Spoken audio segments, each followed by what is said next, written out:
About to put my mic here. Whoops. Good evening, everyone. Welcome back to the channel. As you can see, we are back in X-Plane.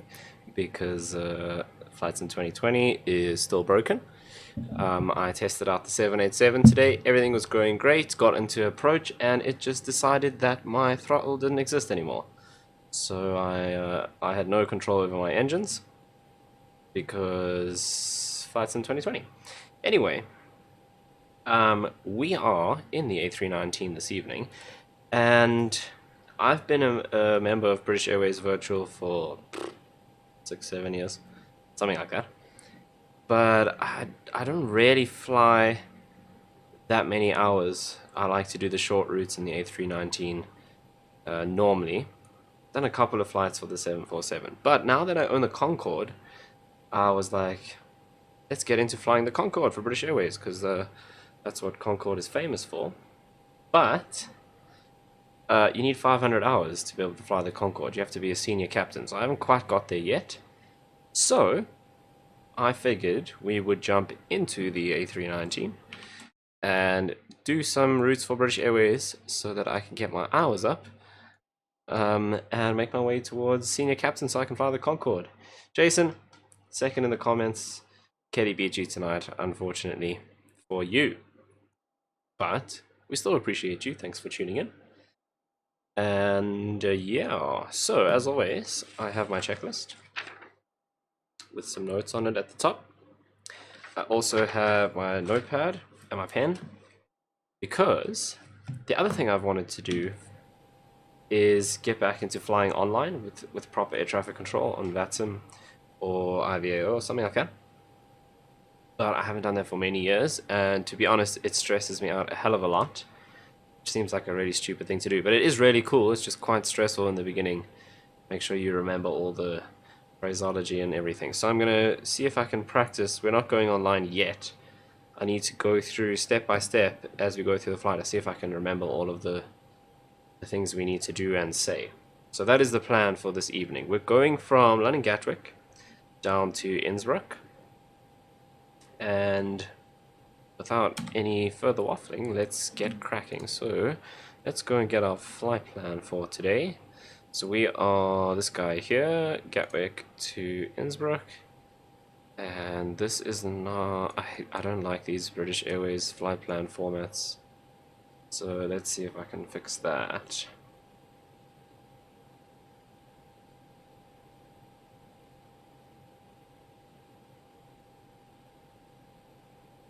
Right, so I'm just going to go back to SimBrief and export this flight with a different format.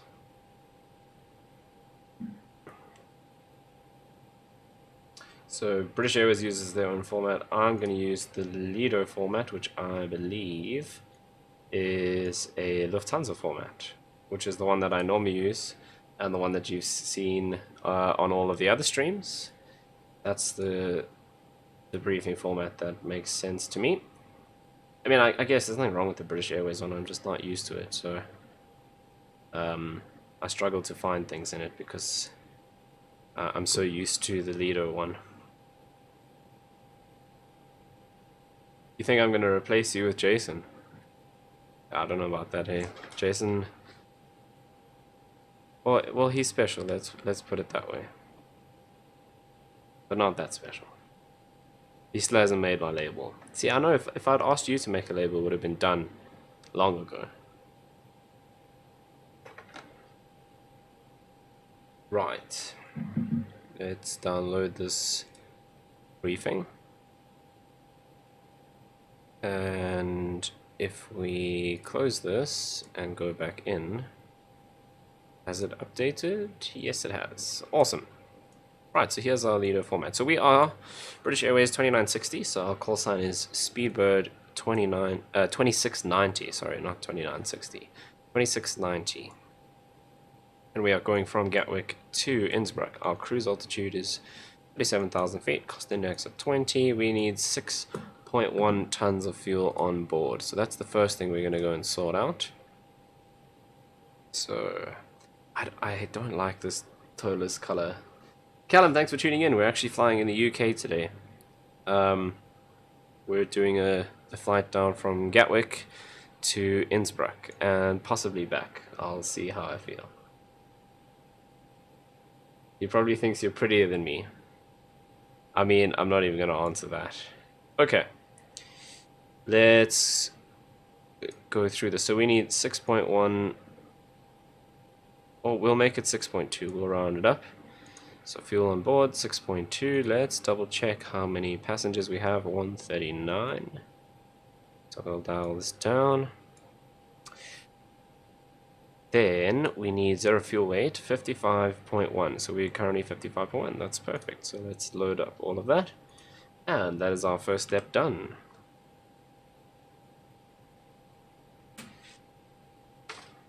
So I know I said I was going to stream yesterday as well, and I was super keen, but I was feeling really sick. So that is why you guys didn't see me live yesterday, so sorry about that. Right, we are in the turn state already, so our batteries should already be on, which they are. Okay, so battery 1 and 2 on. Recorder ground control should be on. External power, we should have that on already as well. Fantastic. Fuel pumps should all be off. Okay, fuel is loaded. APU fire we can test. So one thing we should do. Yeah, not Corona. I just had a crazy headache because it was so hot. And also because it was so hot, I didn't sleep well the night before, so I was like overtired and I just had a massive headache. And the last thing I wanted to do was stare at a computer screen with a nice bright LED light in my face. Speaking of LED lights, the one behind me is a little bit high. I must go move that just now. You can see it if I tilt my head forward. Okay, let's test our APU fire. So we have the siren and we've got the warning on our display as well, so that's perfect. That means we can go ahead and start up the APU. We'll also turn on the nav lights. Okay, once that's been on for 3 seconds, we can click start. Hello. There we go. Obviously that wasn't exactly 3 seconds. Right, cockpit lights and MCDU brightness, that's all set. Now we double check. Speed brakes retracted and not armed.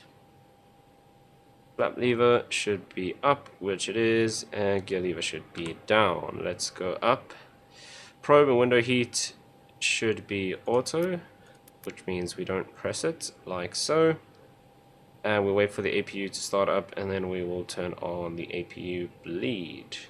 While all of that's happening, let's turn on the seatbelt signs and on the emergency exit lights. Then we can get our passengers to start boarding.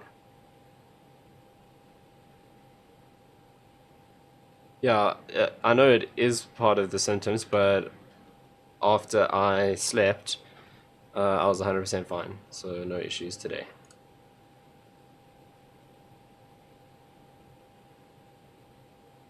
Okay, what do we have? 139 on board.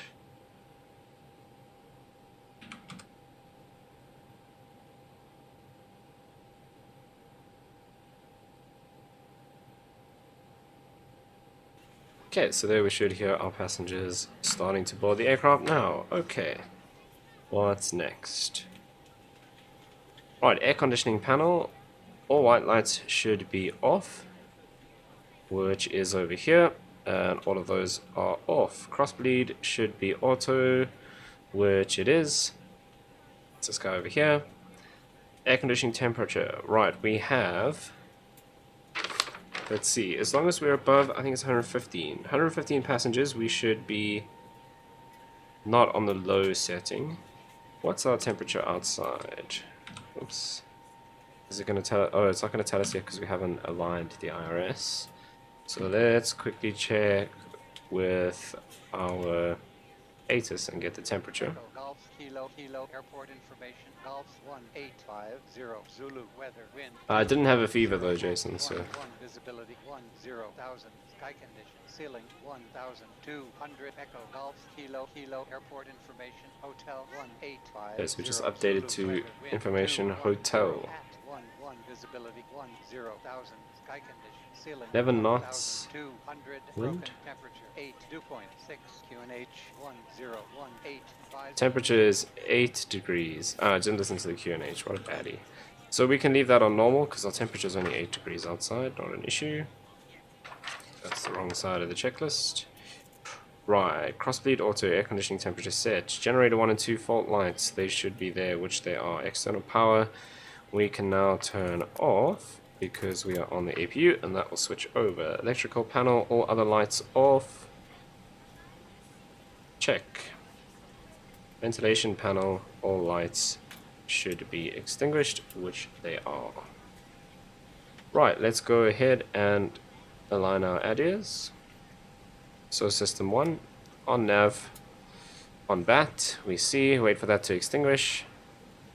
System 2, nav, on bat. System 3, nav, on bat. Cool.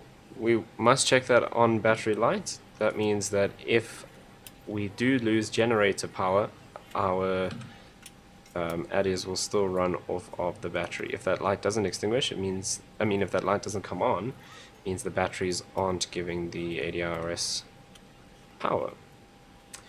Right. Okay, we can now set our strobe light to auto. Nav lights are on position 1. Normally, so there's 2 positions, which are just 2 separate sets of lights on the tips of the wings. And there's 2 just so you can cycle between them so that you don't wear one set of lights out. So I normally do position 1 when we outbound from the hub, so in this case from Gatwick is the hub for this aircraft, and then when we come back to the hub we do position 2, just so we cycle them. And we don't burn those lights out. Right.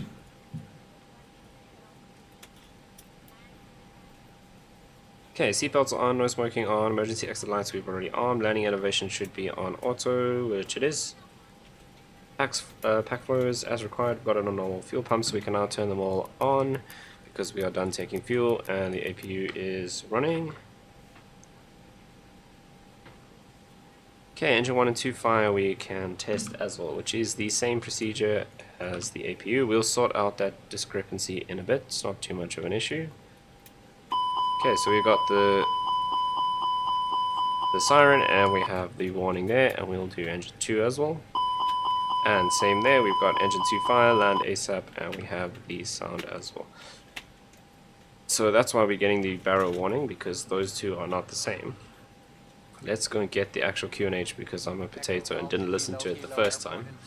India 1850 Zulu weather wind 210 at 11 visibility 10,000 sky condition ceiling 1,200 broken temperature 8.6 QNH 10185 018. So we'll set that on both sides, and now that discrepancy is gone. So IRS align in 7 minutes. You're a sweet potato. Thank you, Jason. How did your live stream go this morning? I saw you were mixing espresso. It's really nice that they tell us about these things.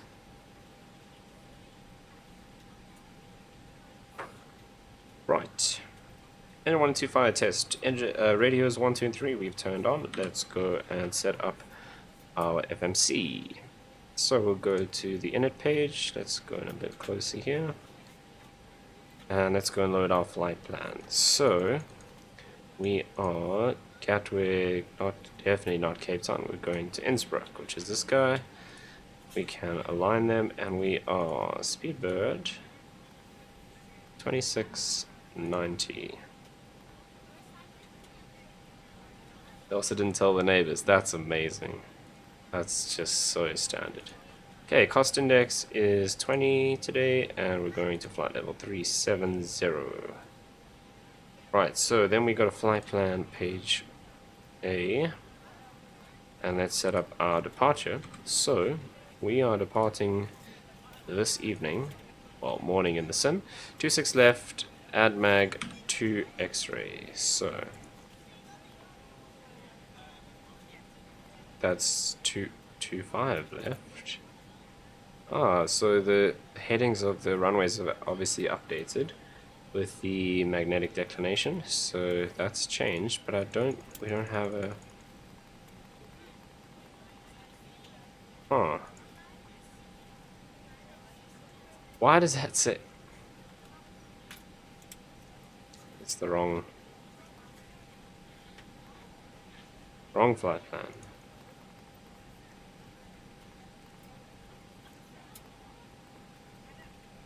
This is the flight plan. Okay, let's try that again. Oh, has it not? There you go. Okay, so 26 left. So we do have 26 left. Never mind, the runways haven't updated. And there's ADMA 2 X-ray. Let's put that in. And we'll insert that. Make sure there are no discontinuations. And then we can also program our arrival so long as well.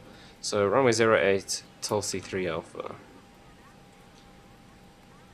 So there's no ILS. Let's do the RNAV 08 and Toliss A3 Alpha, which is this guy here. We're not going to do via, that's fine. Put that in, make sure we have no discontinuities. Perfect. Okay, so that's flight plan done. Radios we will sort out as we do our departure, so let's go to init page B. And we'll go and grab this guy once again. So, we need 0 fuel weight 55.1. And our CG is 29.3.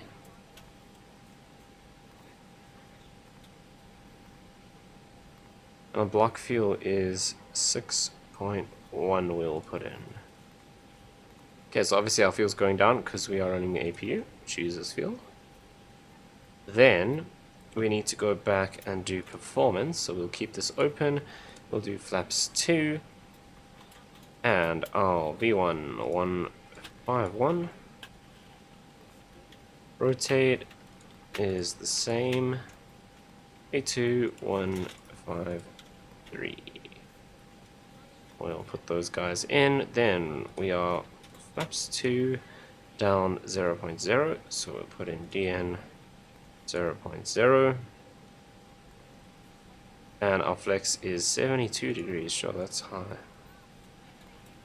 Like so. Then we also need to sort out our thrust reduction and acceleration altitude. So we're going to do NADP 2 departure.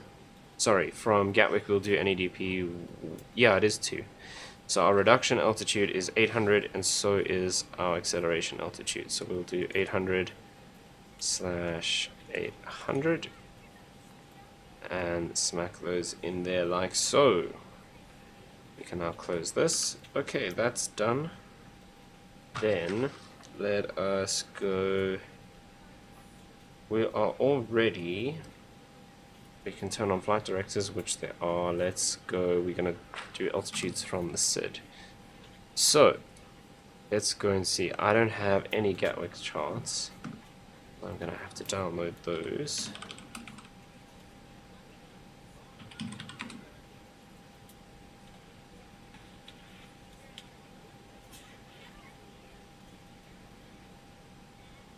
Right, hope you guys are having a fantastic Monday evening and had a good start to the week.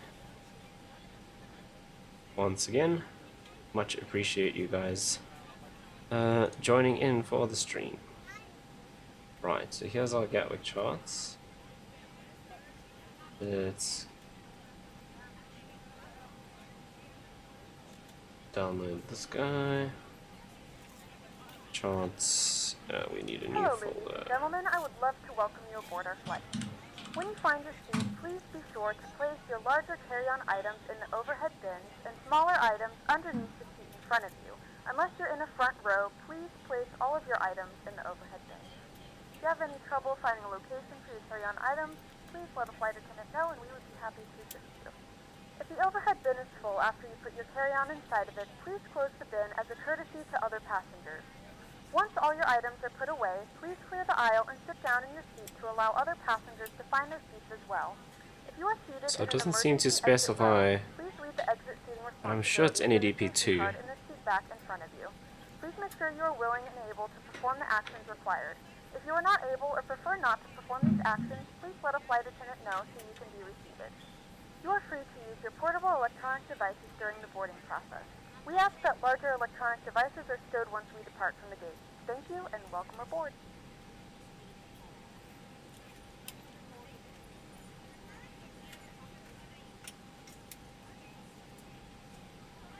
Oh, I see. This is arrival procedures.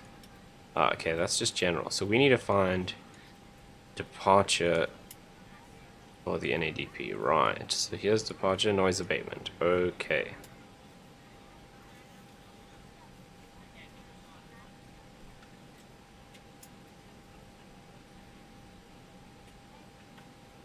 Right. That's all the quotas. That doesn't really matter to us, but we just need to know which procedure to use, please. Huh. Okay, doesn't say there.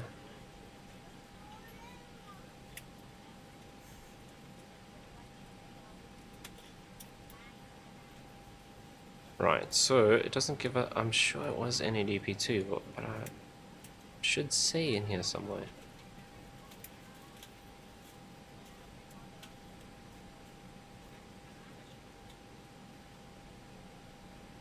See, that's standard speed restriction.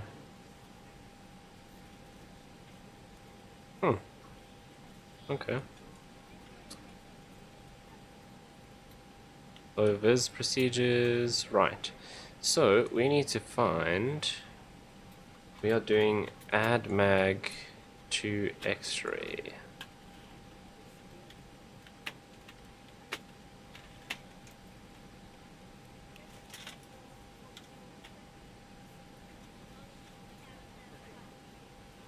Well, these are all departures, yeah.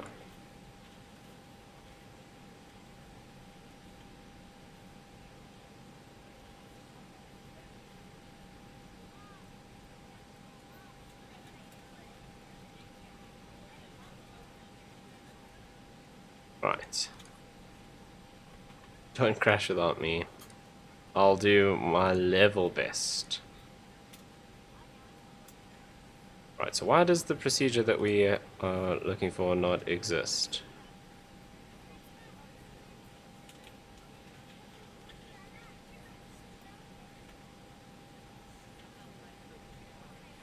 Oh, those are stars. These are the departures. No, it's not more underneath.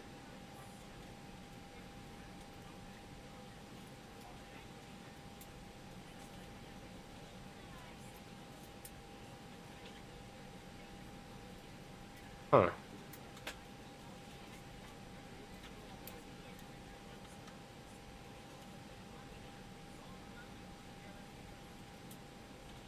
Right, so our procedure that we've been given isn't in these charts, so I think we should just change it.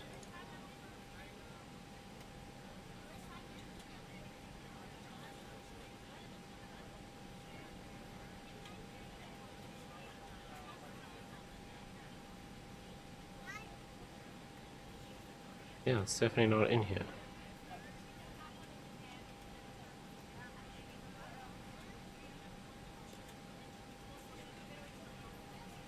Okay, we don't want to do Clacton because that goes north.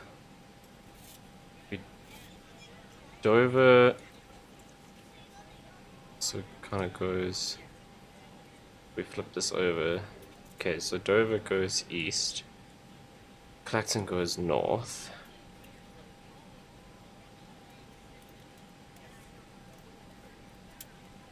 What's this one? Hardy also goes. Oh, Hardy goes south. We can do that one.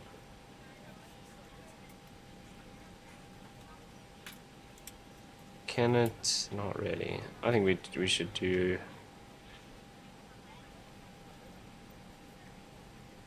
Yeah, we should do Hardy. That makes sense.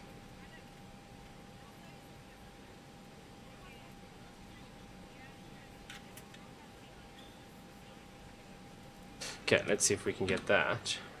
I wonder if these charts are really old, because the procedure exists in the aircraft. Okay, 26 left.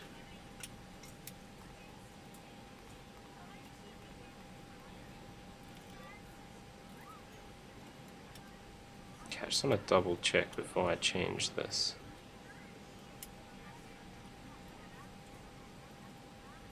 That's Dover, that's Clacton. Biggin, more Clacton. Wagner, more Biggin. These are all arrivals. That's really strange. Let's double check if I cannot find a newer chart. When was this from? July 2004, that's probably why.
Okay, let's see if I can find it on here.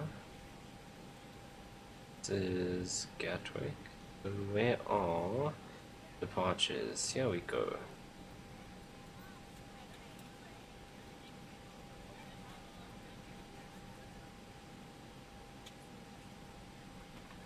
Right, there it is. That's the one that we want. Do X-ray.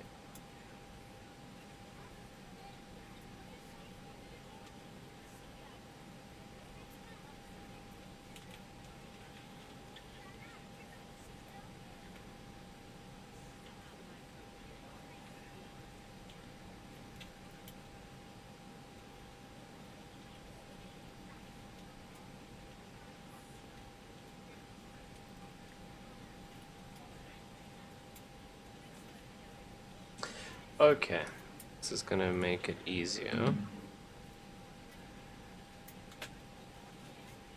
Awesome.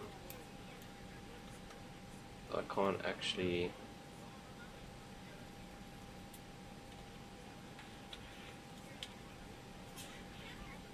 Right, I can't actually view the... Great. So, we're gonna have to make another plan.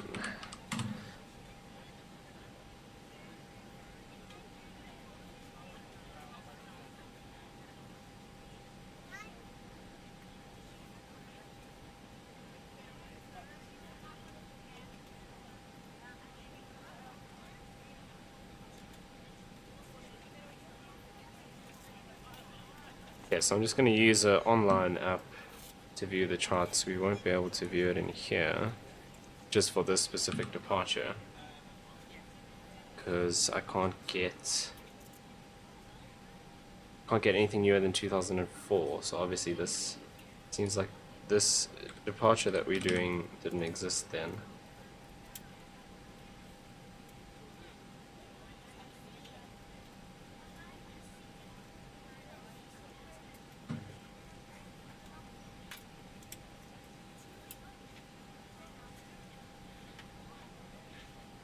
Right, this is what we want. Okay, so we are doing AdMag 2. Okay, that sounds like our boarding's done. Okay, this is the one that we want. Flight 2690. with service to Austria. Our flight time will be roughly 1 hour and 26 minutes. Now that the cabin door is closed, please make sure that all devices are in airplane mode and your large devices are now shut down and stowed. Please fasten your seatbelt and make sure that all tray tables and seat backs are in a full upright and locked position for departure. Cabin crew, prepare cabin for departure. Right, let me get this up so that you guys can see what I'm looking at as well.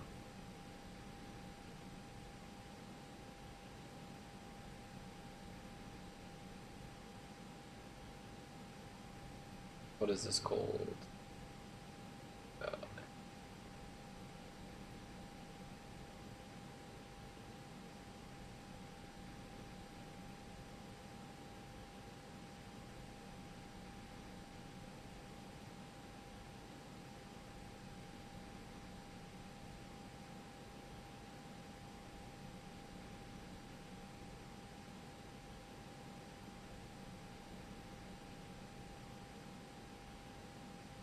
Right, so this is our departure for today.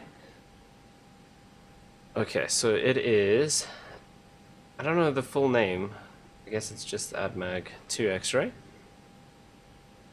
Right, so, it's funny that we're going that way. Anyway, doesn't matter. So let's have a look. So 257 degrees after departure. And at KKW02 max 220 knots and above 1500 feet, we then turn all the way to 070. Once again, loads of speed restrictions, but at ADMAG, so at SUNAV we need to be at exactly 5,000, and at ADMAG we need to be exactly 6,000. Okay, so that we can do. Okay, this is all pretty simple, and it doesn't say anything on here about noise abatement, so we're going to do NEDP2, it's fine, not too much of an issue.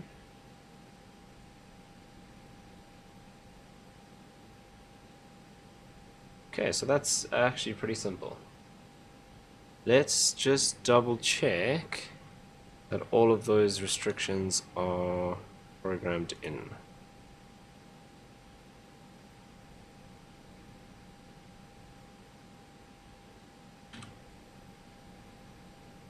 Okay, so this likes to happen, so I'm gonna have to turn this off for you guys, otherwise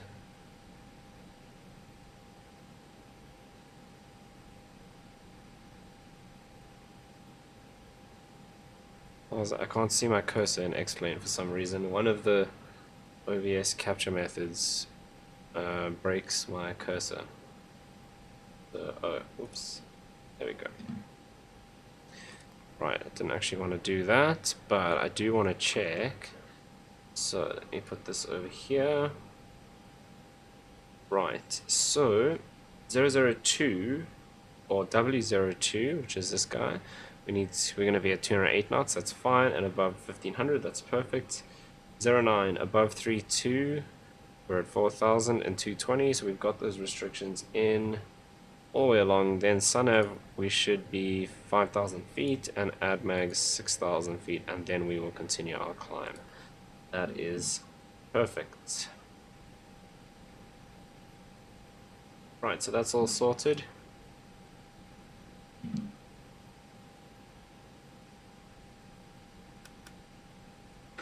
Okay, let's get ready for our pushback. So, transponder, we would receive this code from ATC. So we'd contact clearance delivery and say something like, first we need to know which stand we're on. I think we are on 17, if I remember correctly. So we'd contact delivery and say Gatwick delivery. Speedbird 2690 is at stand 17 with information hotel and looking for IFR clearance to Innsbruck. And then they'll give us our clearance, so they'd say cleared via the ADMAG 2 X-ray departure, and they'll give us a squawk, so I'm going to use my normal one. Oops, I need to clear this first. 1, 3, 2, 4. We'll put that in, and now we can start our pushback, so let's go and call the tug. Ground to cockpit, please show me where you want to go. like so. Ground to cockpit. Tow is driving up.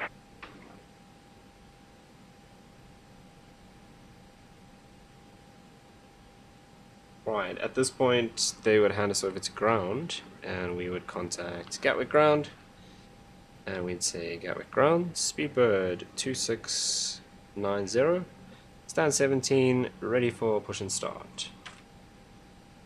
And they will tell us to push and start to face a specific direction. So in this case we are facing, we're facing west.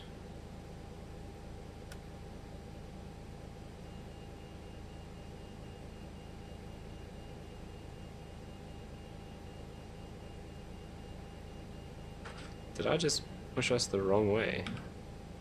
Okay, all doors and hatches are closed, ready to connect. I thought I'd faced us that way. Whoops. Okay, that's good. Right. So he's connecting, that means we can turn on the beacon lights. We double check that we're on APU power, otherwise we'll disconnect and everything will switch off. So that's set, transponder set, beacons on, and we are ready to go for pushback.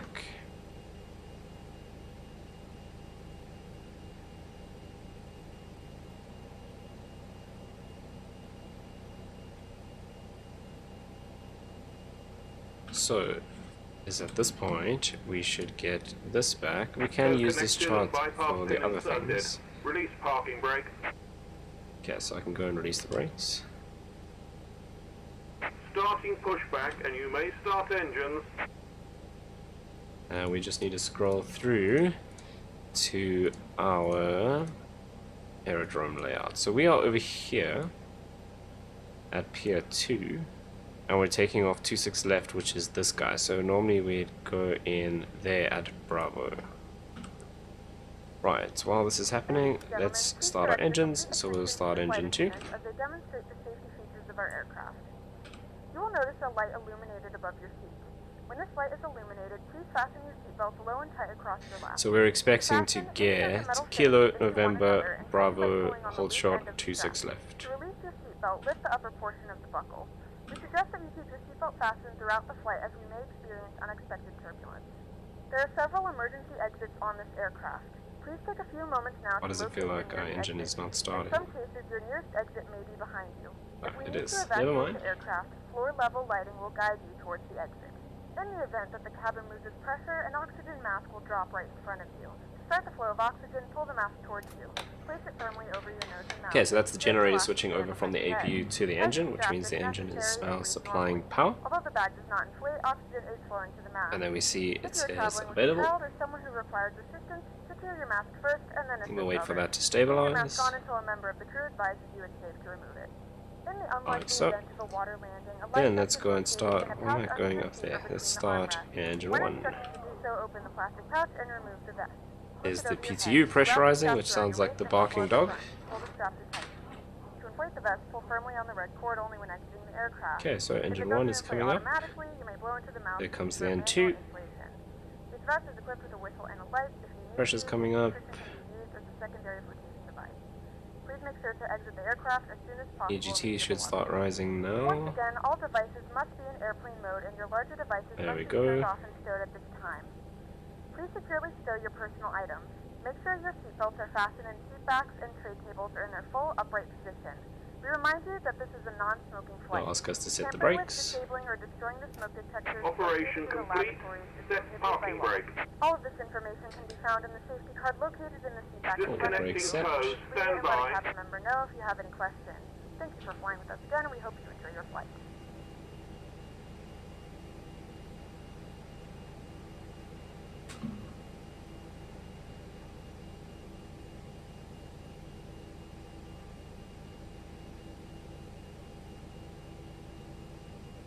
Right, so engines are done starting, so we can set this back to normal. We can also set our flaps. Tell him to disconnect, so we go to flaps 2.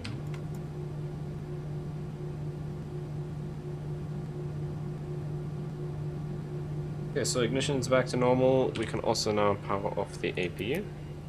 So that can come off, and so can that one. We need to arm our ground spoilers, disconnected. like Bypass so. pin has been removed. Hand signal on the left. We'll see you next time and have a safe flight. Flaps set for takeoff. Trim, we have a trim of 0 for takeoff, so we don't have to do anything, so that's set. Anti-ice not required. APU master is off. Slides and doors check armed. So we'll go to the door page. All slides are armed. Fantastic. Let's check our temperatures. So we're 22, 24, 24. That's perfect. Any chance you can sidechain game audio with your voice?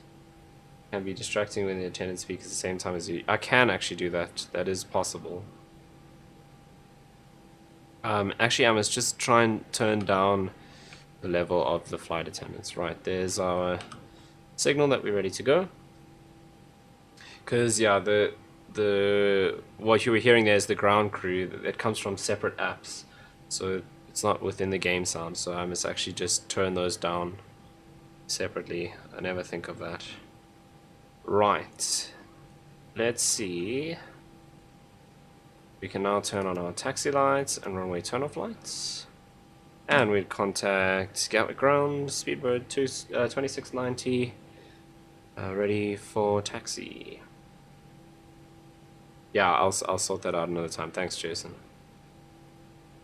Right, and they would come back and say, Speedbird 2690, taxi to runway 26 left, via Kilo, November, Bravo, hold short, runway 26 left. And we would read that back, and they would make sure our readback is correct. And now we can go ahead and taxi. Cabin is ready. So we'll release the parking brake and give it some power. And let's taxi out to runway 26 left.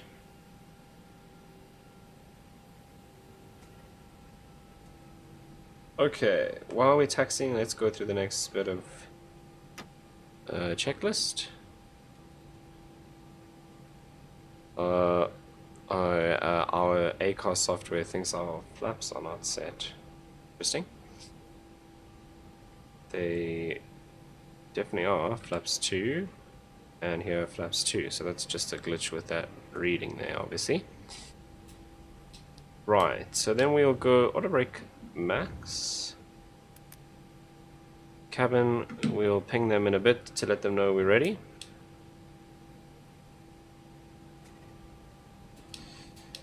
And we'll test the takeoff config in a bit. So we're going to go here on November. I believe is this guy. And we're going to drive through the traffic because cars don't. That's like a X5 or something. That's doing here. The cars don't really pay attention to us, so YOLO. Okay, so we're on November. Then we will cross.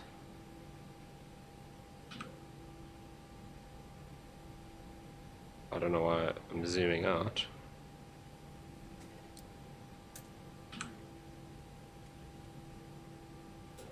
So we cross onto Bravo.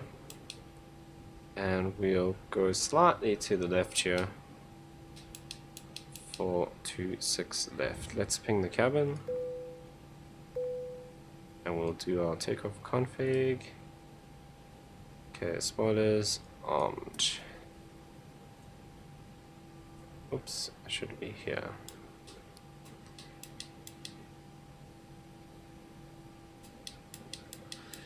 Okay, so there's our holding point.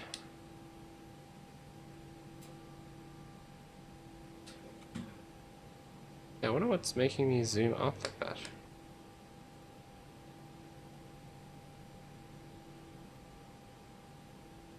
It's quite weird. There's obviously something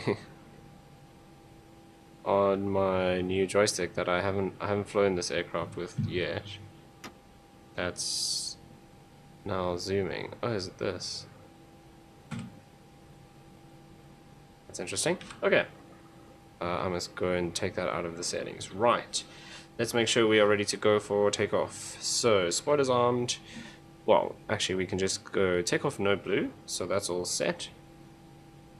Noise wheel light to take off. Landing lights can come on. Like so. Flaps 2. And cabin is checked. So then we call Gatwick Tower. Speedbird 2690, runway 26 left, ready for takeoff. And they would either give us clearance to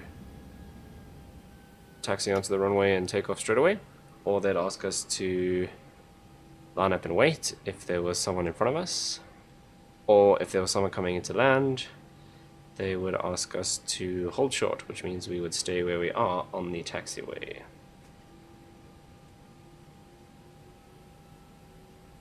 We're going to assume they told us to take off. Obviously, all of these instructions we'd read back, so we'd say Gatwick Tower, speedbird 2690, clear for takeoff. Runway 26 left. Make sure you say the runway to confirm we're taking off on the correct runway, otherwise it can get really awkward. Okay, that's us nice and lined up. So, we're going to go start the clock. Engines up to 40%, which is, or 50% actually, which is there. And then we'll go flex, keep it on the center line, stick forward until 80 knots. That's 80 knots, so we can release.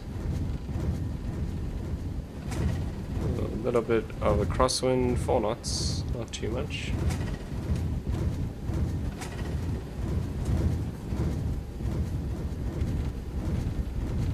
Okay, and there's our rotate.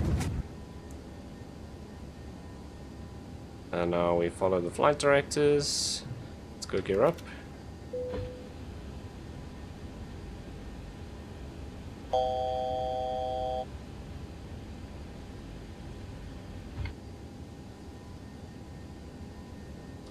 Right, so now Tower would contact us and hand us over to approach.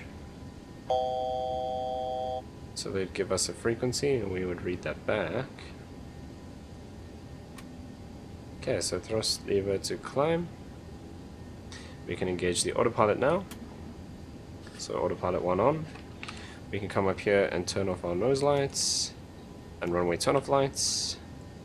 And we can disarm these spoilers. Once again, we forgot to set our TCAS to TARA. We can end the timer. Alright, let's go flaps 1 now.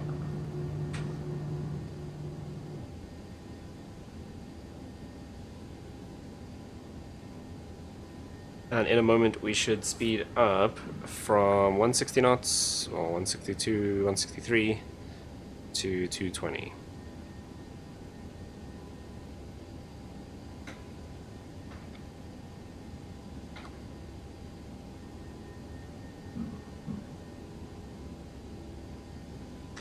Okay, checklist.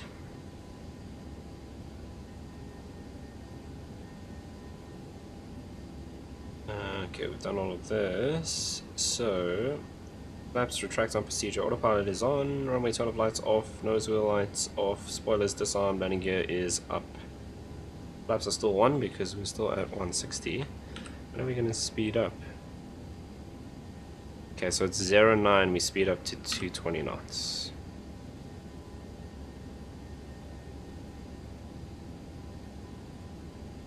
Okay, alternative we will set standard. And there's our first mistake.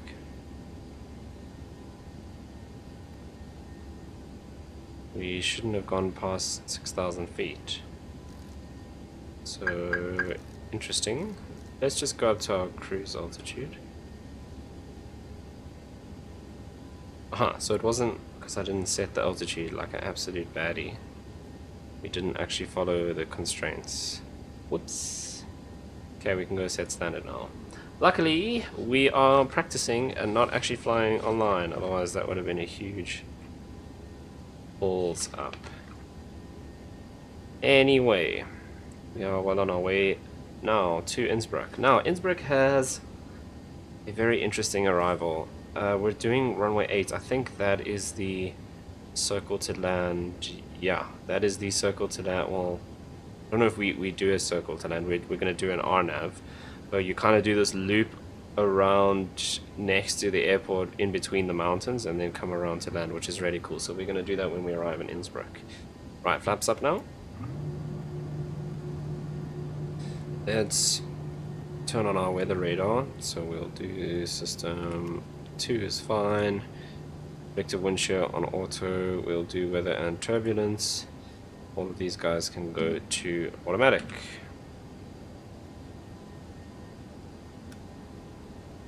Gentlemen, we have now passed 10,000 feet. You may turn on larger portable electronic devices. This is also a reminder to please keep your seatbelt fastened throughout the duration of the flight and do not form a line near the lavatory. This aircraft is equipped with onboard Wi-Fi. If you wish to connect to the Wi-Fi, you will be required to pay... Okay, coming up to 10,000 feet. We do offer complimentary in-flight TV thanks to our partners. Connect to the Wi-Fi to find out more information. And we're at 250 knots. There's 10,000 feet, so the landing lights can come off, and we can now speed up. Is it going to keep us on 250 knots? Oh yeah, because we're supposed to be at 6,000 feet. Well, we're supposed to be at 5,000 actually. We ignored all of that. So let's do open climb. Actually, it doesn't matter. We'll stay unmanaged. That's fine. Right. Any more on the checklist that we need to go through? Altitude set to cruise level. Landing lights off. Altimeter standard. Right. That is the end of the departure. So I guess the next thing to do in preparation for Innsbruck, because it's only about an hour and 20 minutes, is to get those charts ready, because like I said, it is a very interesting arrival into Innsbruck, in between the mountains.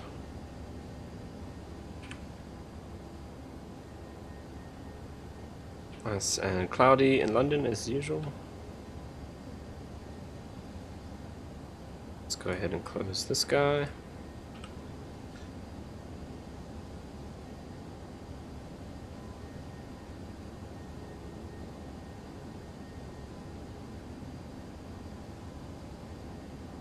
Okay, so here's the charts. It's all in... What language do they speak in Austria? Is Austrian its own language? Isn't it just German? I don't know. Right, we are doing RNAV.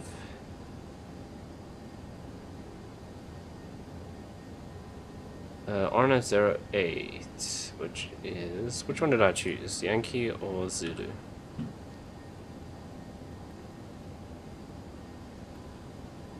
Arrival, we are doing RNAV 08 Yankee. Let's grab that. These are very nice charts.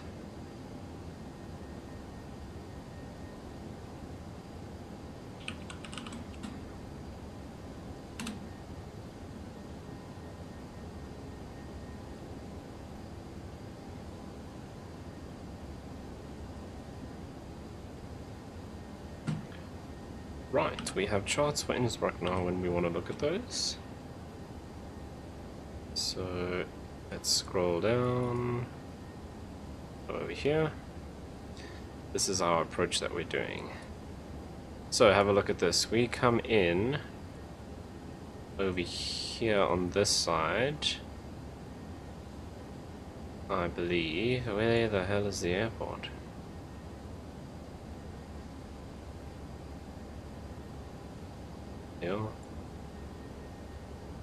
Should be here somewhere.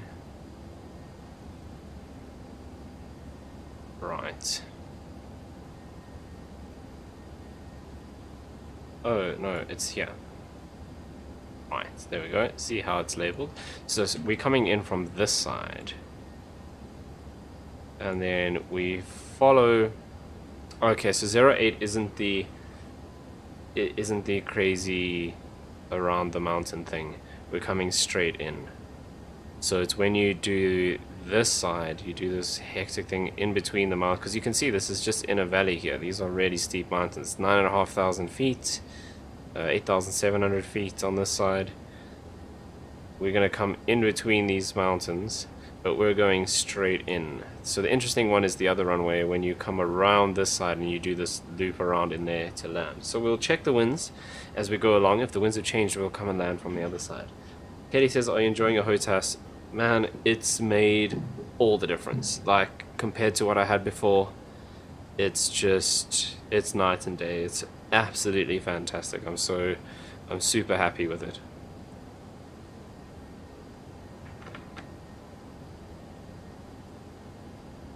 It really is awesome. Like, especially in DCS, when I'm brave enough to stream DCS, because I'm really, really bad at it. But hopefully I can get better now that I've got the HOTAS, because it's designed so you don't have to take your hands off. I can do all of the functions that I need in the aircraft without taking my hands off the stick and the throttle. I mean, that's why it's called a hands-on throttle and stick. That's what HOTAS stands for. But it makes so much difference. I don't have to use the keyboard. I use the mouse every now and then, but all of the critical buttons and switches that I need are right at my fingertips while I'm flying, which makes a huge difference. So yeah, I'm super stoked with that one. Right. Let's have a look at the weather in Innsbruck and see what we should start planning for. So, winds 240, we're going to the other runway, ladies and gentlemen. We're going to do the loop around approach. Okay, so we have few clouds at 6,000 feet, scattered at 3,200, so at least it's not overcast. Oh, I said few at 6,000, it's few at 600. Few clouds should be fine. It's not going to be overcast at least, so we should be able to get in all right. Let's go and turn off seatbelt signs, which we could have done a little while ago. Right, let's go and get then where we'll be doing RNAV Echo for runway 26. That's the one with the loop around, I think.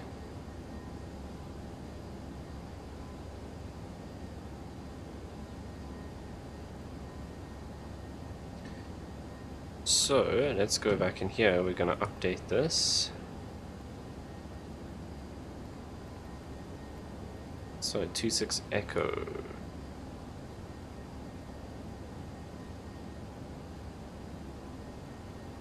We'll stay on the same arrival, and that's perfect.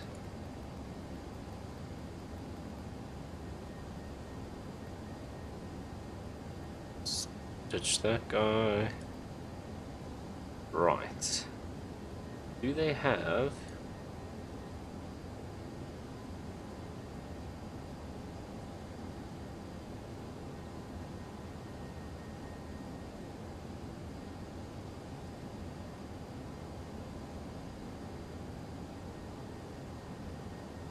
Here's the star, so we'll have to have a look at that and see if this Toliss A3 Alpha is on there. Okay, so we've got all of those now, so we can ditch this guy. Let's just have a look at this star chart. I want to see. Oh, they've got all of them in one thing. So we're doing Toliss A3 Alpha. Right, first thing with this, there's the airport there. Okay, so there's the runway. So we're coming into Toliss. So 9,500 feet to Rattenberg, and then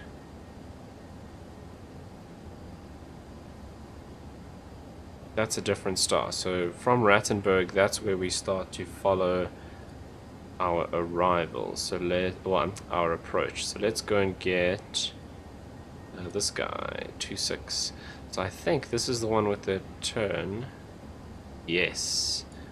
Okay, so here, there's Rattenberg, that's the initial approach fix. So 9,500 Rattenberg, that's the end of our arrival.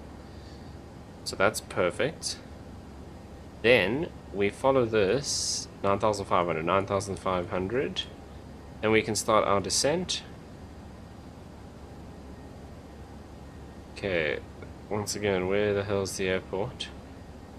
It should be here somewhere. There it is there. Right, there's the runway. So we follow this over the airport. And we turn this way. That's interesting, because I thought the turn was the other way. That's obviously a different arrival. So we're going to go out. And we're going to turn around and come back in to land on the runways. This is going to be interesting. Now, I don't know if this dotted line part is actually programmed into the FMC. Oh, hang on. That dotted part is the missed approach. So we're actually just going straight in, we're just coming in from the other side. Never mind, we're not doing the loop. Oh, so it's just bringing us in on the other side. Interesting. Let's go look at 08. Oh yeah, 08 just brings us in from the other side. Oh well, it's still going to be interesting. We still come down in between the mountains. Right, so the dotted line is just the missed approach. So that's so hectic. So if you go missed, you go circle around and come all the way back literally to where you started. That's hectic. Okay, so we're not doing... Let me go and have a look and see which one actually has that loop around. So it must be the VOR arrivals then.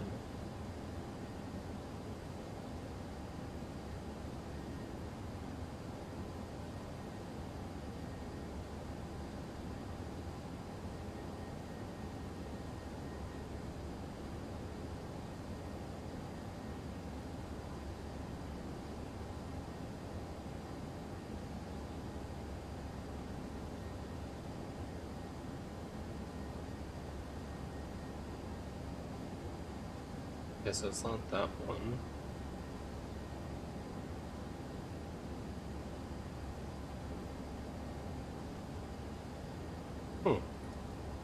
No, which one it is then that has that turn? None of these do.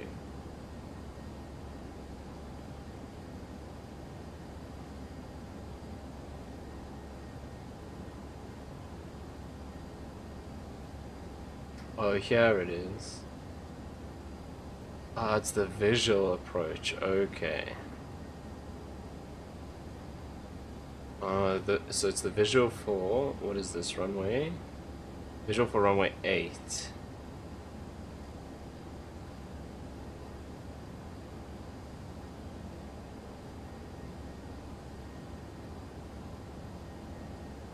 That's where you fly along the mountain. Okay.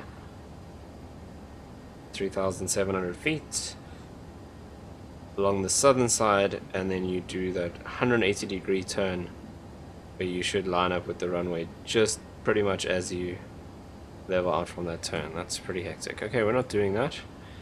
We're going straight in runway 26 on the RNAV arrival.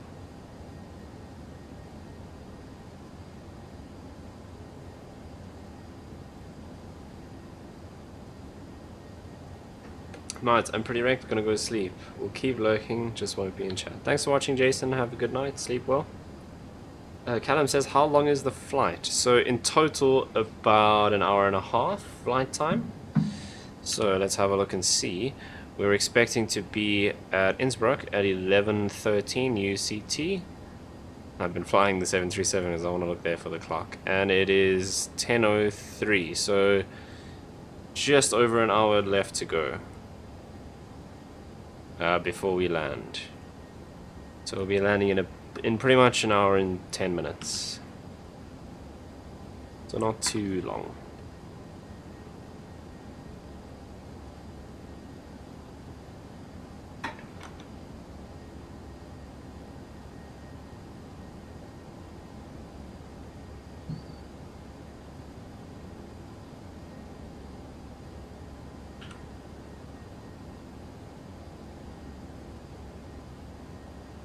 Okay, we are just passing 34,000 feet.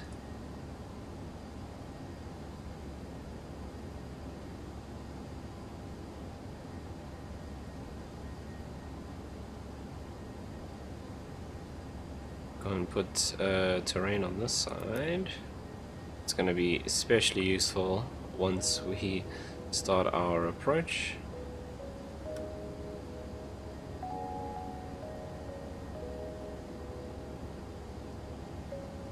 So if we have a look at our map, so we've kind of just gone out of Dover, over Dover, and we've just crossed. Does this count as the English Channel? I guess it does. Yeah, so we're just crossing over into, this looks like just the top part of France.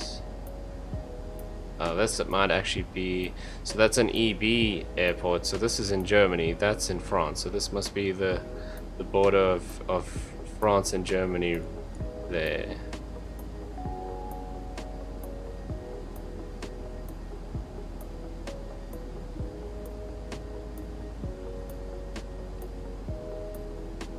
Right, and there we go. We're going down here somewhere to Austria. So I think we stay in German airspace for the rest, obviously until we get down to Austria. Let's have a look. Did I just say German? I meant Belgium.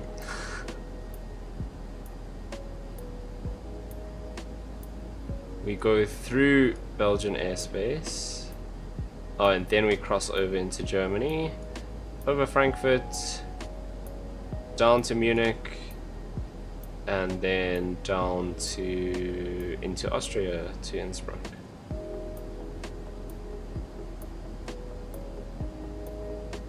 I was just thinking, as I said, like the German coast isn't up this side.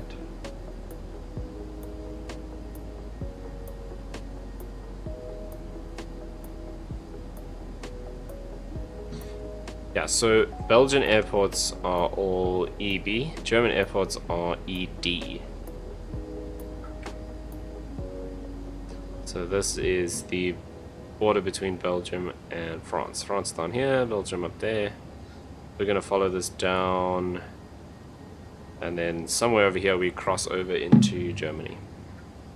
And then over Frankfurt, down to Munich, and then into Austria and down to Innsbruck.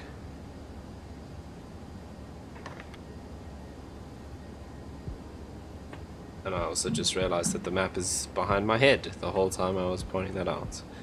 What a champion.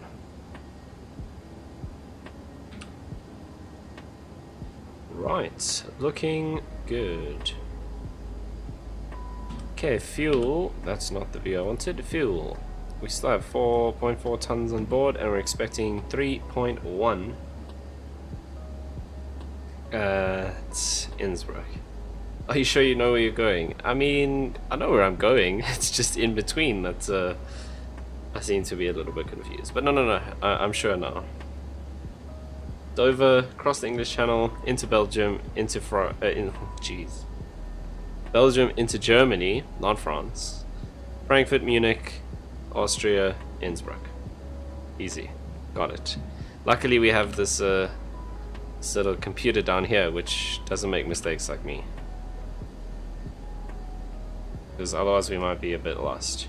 Which is funny because one of the things I was considering doing for this stream, before I found the British Airways thing, that I need to do more British Airways flights so that I can fly the Concorde, is one of the things I was considering doing is a visual navigation exercise where we don't use the computer at all, no GPS, nothing, we navigate by looking out of the plane.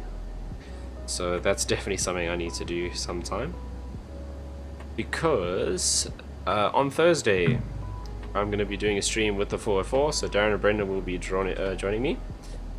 We're going to carry on our coastal tour, so about a 2-hour flight. We're flying from Andrews Field, which is near Overberg, to the east of Cape Town. We're going to fly from there to George, and that's all VFR. So I'm gonna take the baddies through that flight. Visual navigation, we've got a whole flight plan and everything ready to go as always. So that's gonna be fun. All three of us will jump on the new flight sim, and we'll be doing that multiplayer. It'll also be streamed on the 404's page, so we can see everyone's perspective. On my channel, you'll just be able to see me, but you'll be able to hear everyone. But yes, I'm going to be guiding them through a fully visual flight. I'm going to be flying the Cessna 172. Brendan normally flies the 172 as well, but Darren will probably fly the DA40. And we'll do that coastal tour, VFR, for about a 2-hour flight. I think it's about an hour and 35 minutes in the air, but obviously we have some prep in the beginning. And the landings on those flights are always interesting. So last time we had such a hectic crosswind on the landing that I almost didn't make it. Brendan went over the side of the runway, and Darren just absolutely wrecked it off the end into the trees, so that was pretty funny. So yeah, that's coming up on Thursday, and that's 8 PM South African time. So I must actually go and set up a scheduled stream for that. I'll do that once we're done here this evening. Right, we are up at our cruise altitude. The music is playing.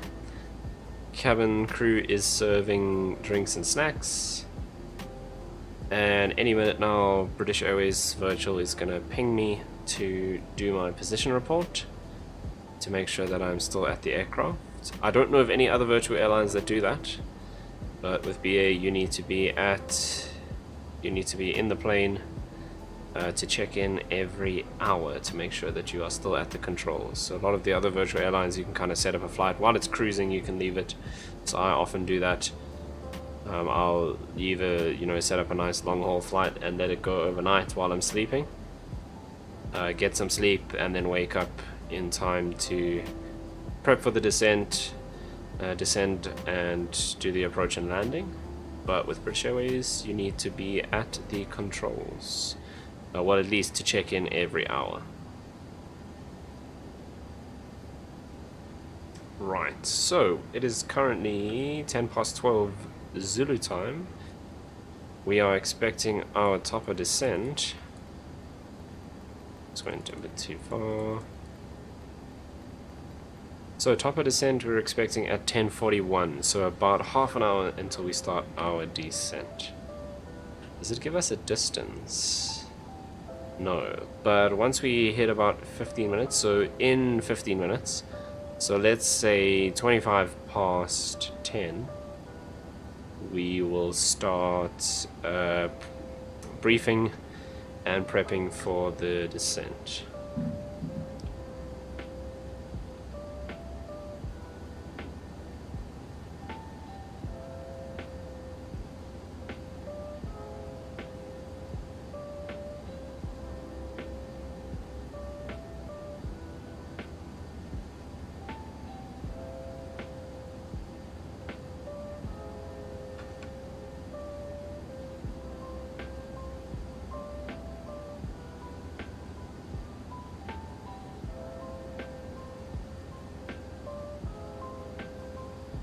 One thing I am a little bit worried about is the British Airways position report thing is quite loud, and there's no way for me to turn it down.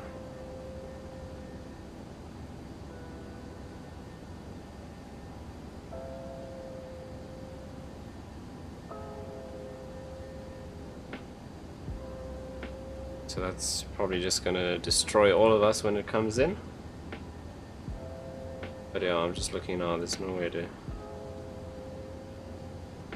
turn that down.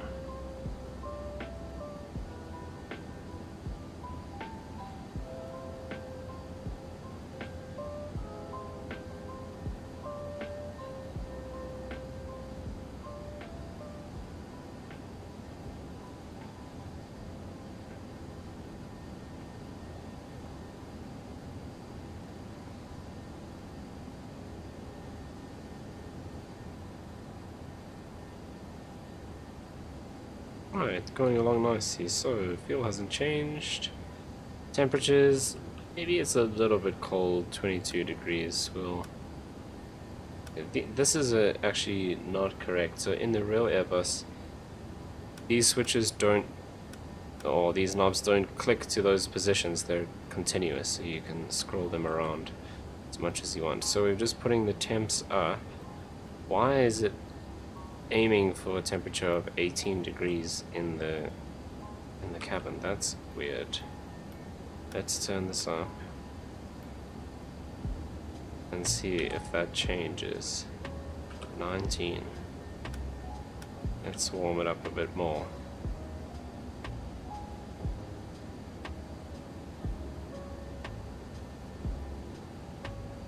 So yeah, maybe 24 is a bit hot for the cockpit. We'll put that back. 23 for the cabin. We can now bring it down a notch. 22 is good. 22, 23 is alright, I think. I'm going to be off. Thanks for the stream. See you at the next one. Thank you, K-Sizzle. Sleep nicely, and I will see you on the next stream.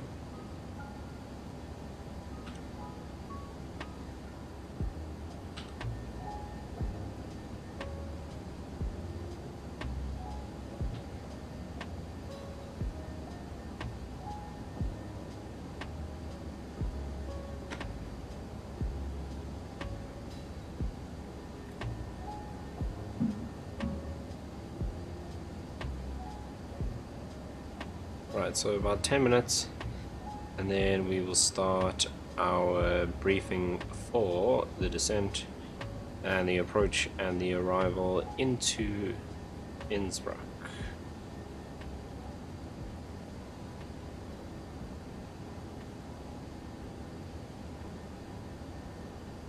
Okay, what's the temperature like there? Let's go and check that out. So, Innsbruck, -6 degrees. Oh, the winds have changed completely. Now 0 degrees at 2 knots.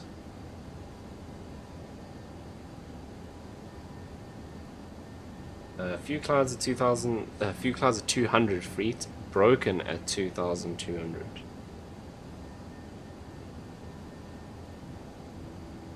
No precipitation though. That's quite a drastic change in the weather. So we had few clouds before at 600 feet, they're now down to 200.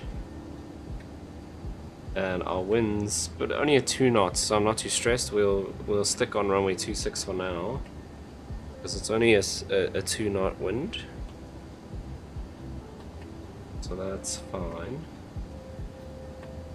But we'll keep an eye on that, because it's obviously changing quite a lot, quite quickly.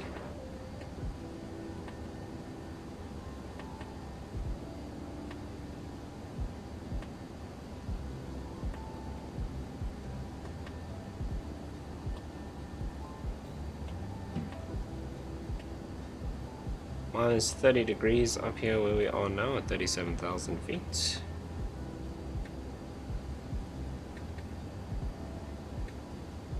Let's go and turn on our airport list here, because we should be coming up to Frankfurt, I think. Yeah, there's Frankfurt over there.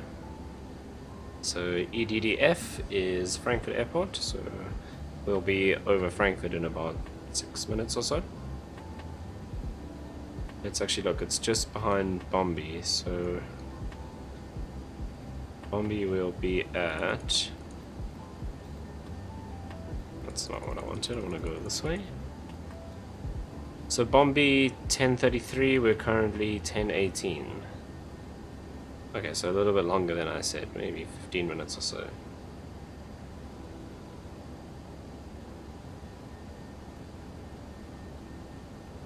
Okay, let's go and clear that time. We don't need that anymore.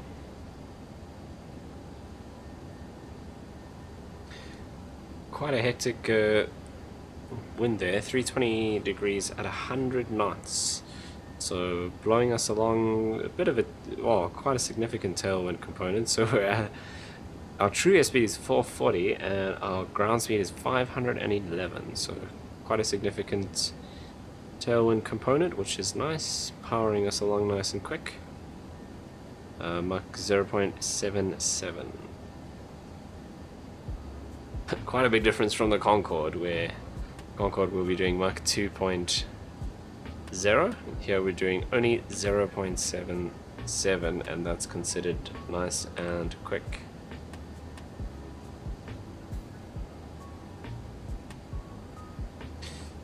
Right, I just want to have a look here and see what restrictions we have programmed in. So Toliss 13,200 and Rattenberg flight level 95. That's perfect.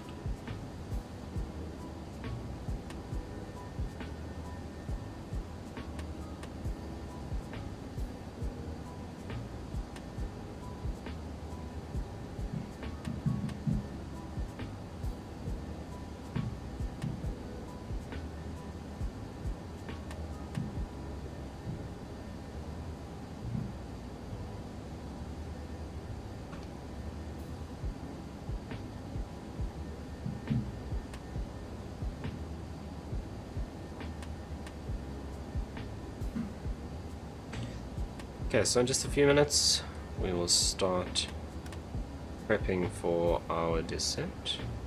Where's that line gone? I can't see with all of this. Okay, there it is there.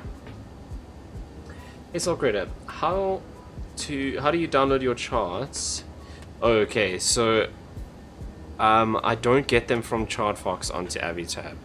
So I read somewhere a while ago that the developers of AviTab were working ChartFox into the actual tab, into the tablet, but it hasn't happened yet as far as I'm aware. So the ones that I'm viewing here, I actually just go and find PDFs online and download them. So if I exit this, so you'll see inside your Explain folder, there's a folder called Plugins. And inside there is the AviTab folder. Inside that folder is a folder called Charts. So I save all of them in there, and if it's a PDF, you can then open it up on this tablet. But yeah, the ChartFox stuff isn't linked to AviTab as far as I'm aware as yet. So I don't know, because it was a few months ago that I read that they were working on linking that, and I still haven't seen anything more about it, so it doesn't seem too promising that they're actually going to be able to do that. I'm considering maybe just biting the bullet and paying for the Navigraph charts, because I did have it for a while. They gave everyone like a special rate, and so I used that for a couple of months, and it is so much easier because the Navigraph stuff links directly into AviTab, and you can just have all the charts on the interface here, but it is quite expensive. So I'll see. I'm considering doing that. But yeah, it'll be fantastic if they can get ChartFox to actually link into AviTab. Let me go and see. It's been a while since I've actually looked for any progress. Let's see if I can find something.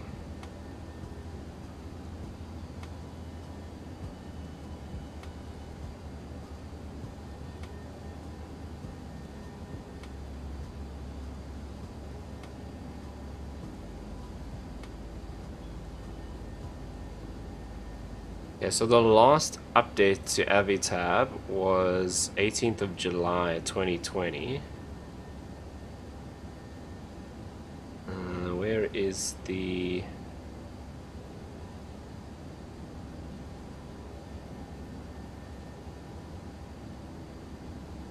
So I just want to see...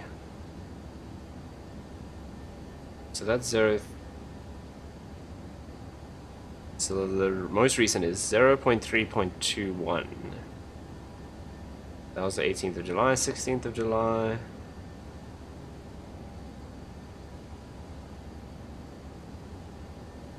Yeah, none of these have anything about ChartFox integration.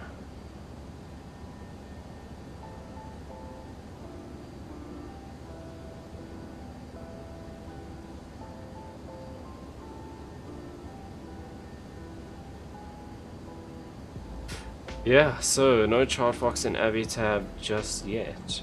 It would be really, really cool if they can get that to work.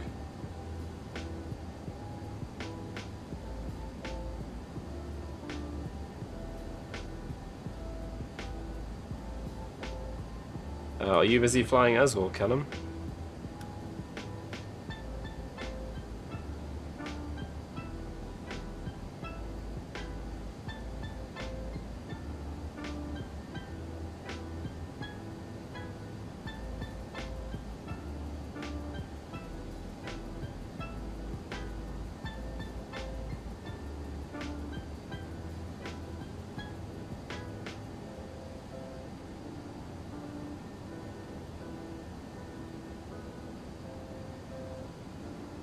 See, so here's the thing. I'm on the GitHub for AviTab, and there's a folder there labeled "Fully Integrate ChartFox." So they definitely are trying, but it was last worked on 4 months ago. So I don't know if it's done or if it didn't work.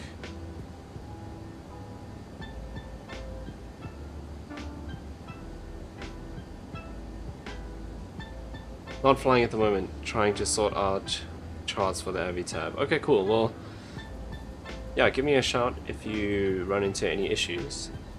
But yeah, it's fairly simple once you get them into that charts folder. They need to be PDFs. Mind you, I think it can actually load JPEGs as well. And then inside your AviTab, you just open up the charts app, and it by default goes to that folder. You can actually open up things from any folder inside AviTab, but by default, if you go to charts, it will take you straight to this charts folder. So I just create another folder inside that charts folder, labeled with the code for the airport, so it's easier to find. And then inside, I also have the one for the flight plans. So when I export from SimBrief, I created a little export setting in SimBrief that drops the flight plan PDF in there, so I can load up my flight plan on AviTab as well, which makes it easy to see inside the cockpit. But yeah, then I just make a folder for each airport, and inside there I drop those PDFs, and then you can load them up inside AviTab.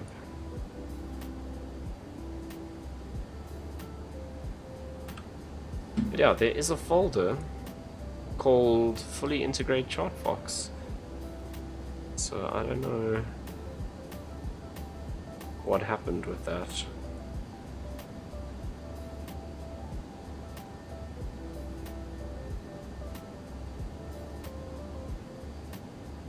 I mean, because it's GitHub, you can go and read the code, but I don't really understand what they've done here.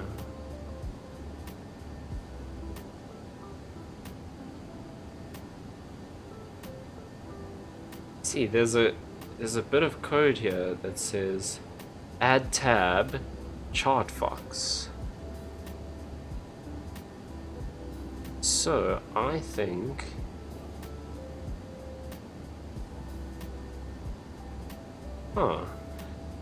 I must double check then my version of AviTab, because it looks like they have added something to do with ChartFox. At least if it says add tab, then I'm expecting ChartFox to appear here somewhere. So I wonder if I can see my version 0321. Okay, so I do have the latest version, and I don't have anything for ChartFox. So I wonder where it would appear then. See, because this is only going to be Navigraph. Airports? Wonder if they've added in here. Let's just do...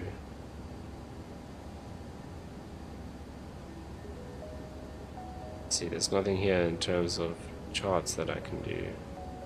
We go into settings. No.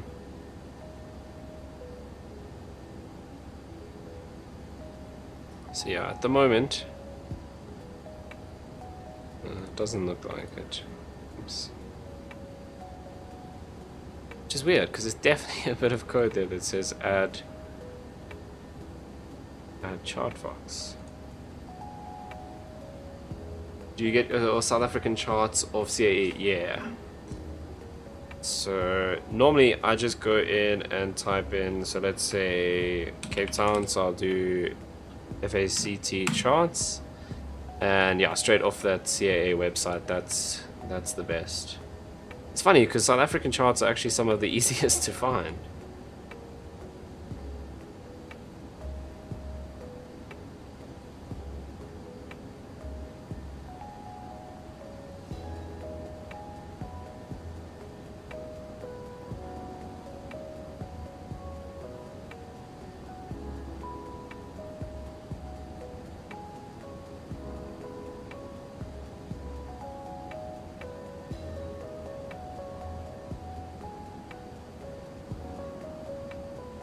I think I should go and re-download this AviTab plugin and reinstall it, and then see if we see the ChartFox thing, because here I see current list. So let's see the apps that are listed here. So charts, route, which is that one, airports, map, and then Navigraph, and there's another one called Providers, which is this new one that's added in this ChartFox folder.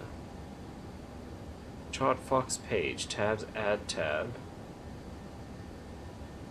See, Navigraph, there's the Navigraph page, and there's a ChartFox page. So I think they have added this in. I must try. Yeah, so there's the link. Okay, that's Navigraph. Navigraph. There, ChartFox. Why does app recess chart? Yeah, you see, I think they have added it. I'm gonna download the latest AviTab plugin straight from the GitHub and install it and see, because it looks like they added it to 0321. It wasn't with the initial release, so I think I might not have that installed.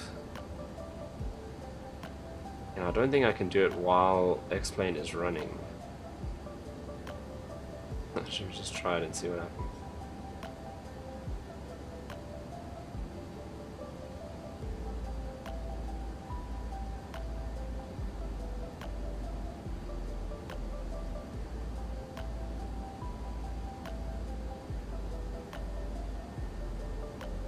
Right, so I believe we're just turning overhead.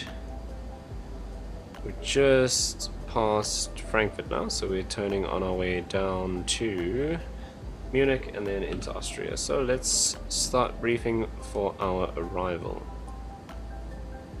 So let's close this guy, and we want to do this one. Right, so we're doing Toliss 3 Alpha. So from Toliss, we're going to be descending down to 9,500 feet, so obviously our descent will start before that. We need to be at 9,500 at Rattenberg. Then, that's pretty much it. Are there any other restrictions on here?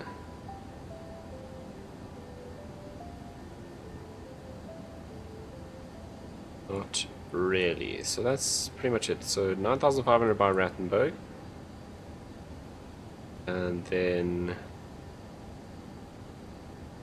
from there, we're going to follow this procedure. So from Rattenberg, 9,500, 9,500, then we'll start our descent down to the runway. Pretty simple.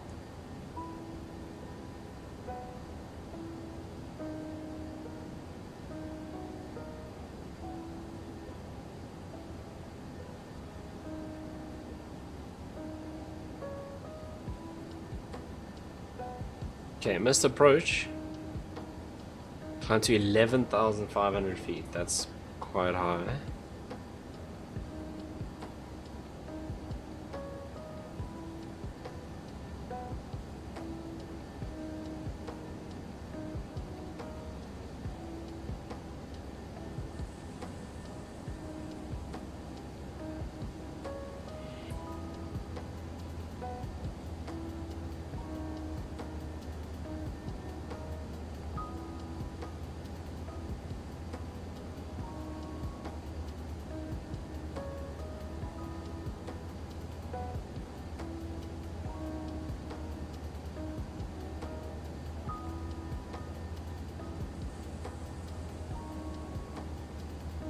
I think we can start entering these guys. So let's go here.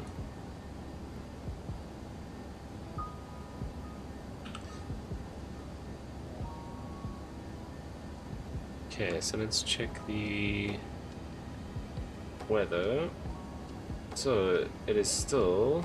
Oh, it's changed. It's gotten a bit warmer. Okay, so -4 degrees. A little bit warmer.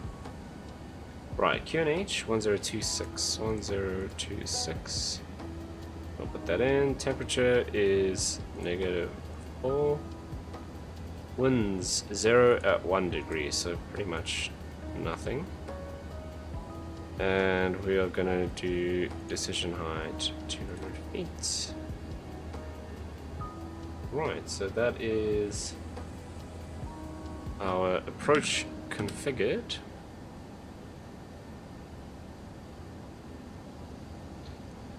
And we are going to go down. We'll set this to 9,500 feet.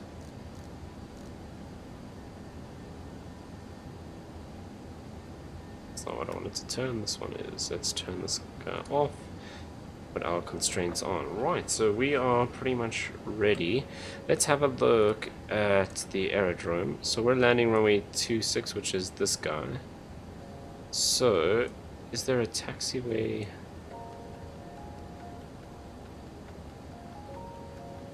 It's just that one. Okay, so we should make it by taxiway Alpha. And then we'll come in and park at the apron. So fairly simple procedure. It is going to be interesting coming down through the mountains though. But other than that, the landing and everything is going to be fairly straightforward. Right, so let's look at top of descent. 10:43 and we are 10:37. So just a few more minutes to go before we click that button and start descending into Innsbruck.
Yeah, I don't think this Chartfox has been integrated, so I think they're still working on it. So I just downloaded AviTab from scratch, and there's nothing about Chartfox in any of these files. So I don't think it's in there yet.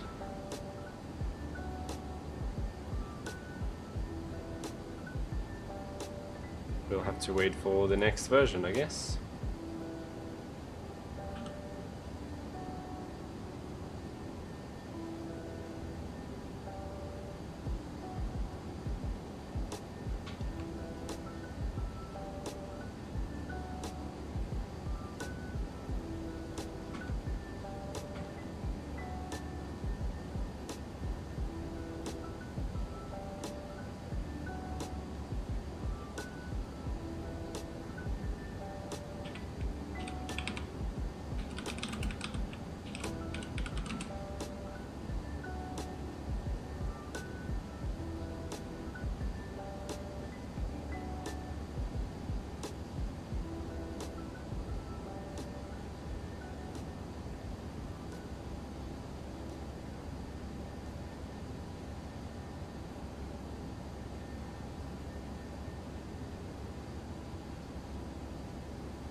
Right, so he has a post that says ChartFox is included in the latest beta version of Avitab.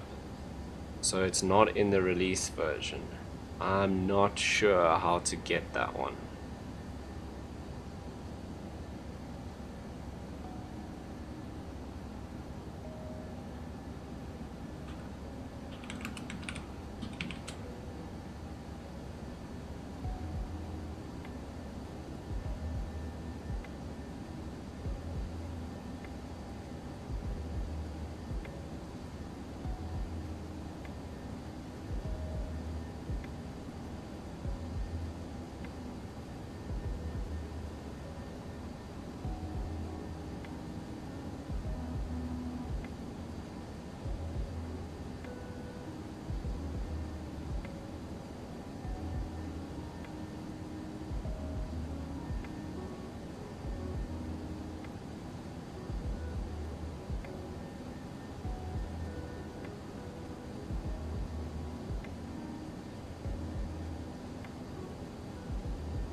Okay, so ChartFox is in there. It's just in the beta version. I'm going to see if I can figure out how to get beta, because some people are actually using it.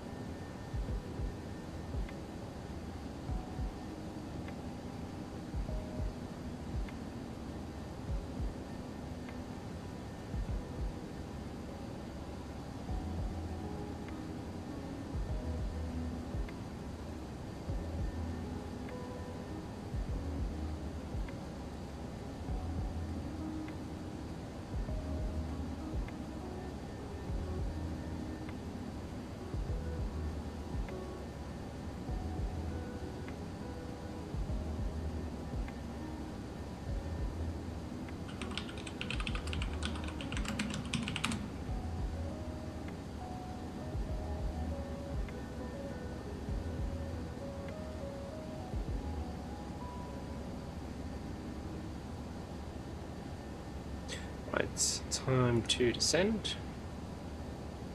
So we can also these guys put our auto brake into the medium setting. And let's go through the checklist to make sure we haven't missed anything. So our landing elevation should be auto, which it is. MCDU arrivals complete, performance complete, flight plan, top of descent winds. We have checked that. We are now in managed descent, speed brake. We'll use it if we need to. At the moment we are fine. Altimeter will set the QNH as we pass transition level. So QNH 1026. And landing lights on when we pass 10,000 feet. So that's all checked for now.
Right, looks like the clouds are opening up this side as we pass through 31,000 feet.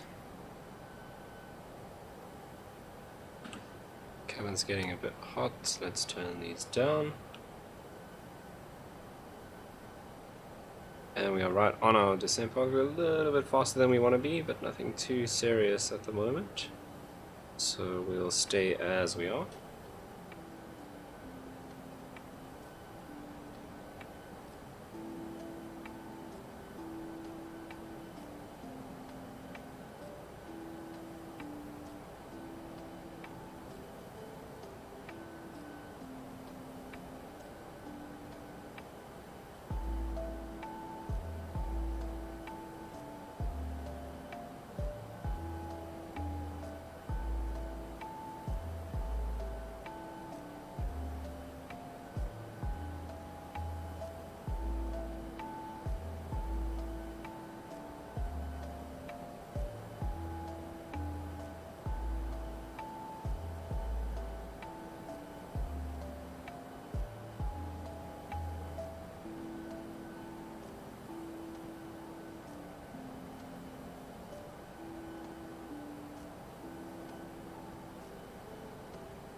Right, coming up to 26,000 feet.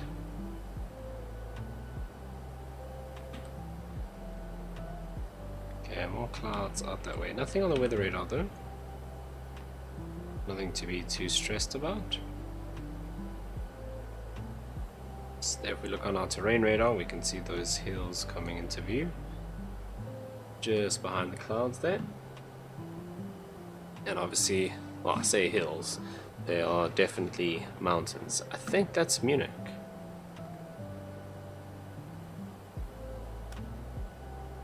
Yeah, that's Munich airport down there. On this big airport. There's our British Airways position report that I cannot change the level of.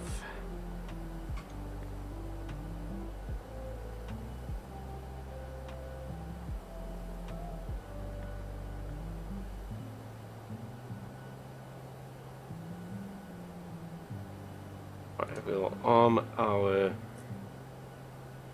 glide slope and localizer. So, well, not arm them, we'll just show the view so that we can actually see that when we're coming in. Mind you, we're not actually doing an ILS approach, so we'll do it anyway. It's just part of the descent procedure. Okay, so Toliss, we need to be 9,500 above, so that's perfect. 24,000 feet now.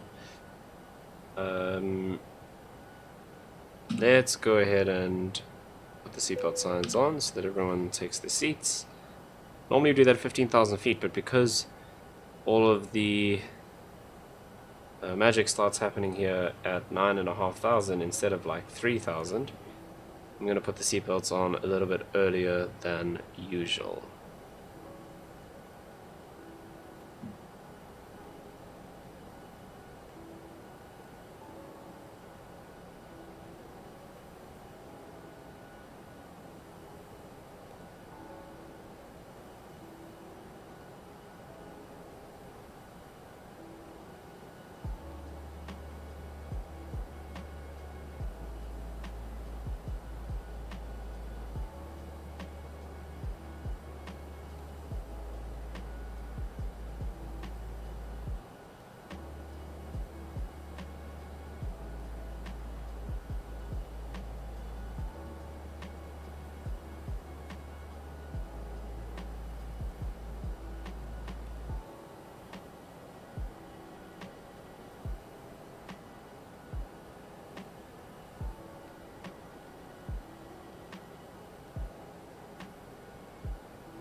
Right, starting our turn now towards Austria.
Okay, coming through 19,000 feet.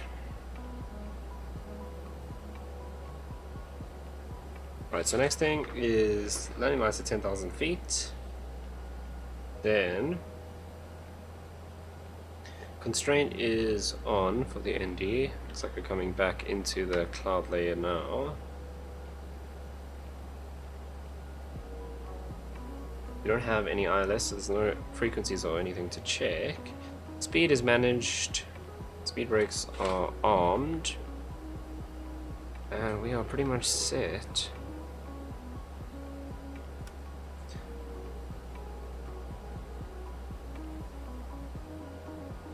So we'll keep an eye out for our 10,000 feet, and we're going to level off probably fairly briefly at about 9,500 feet.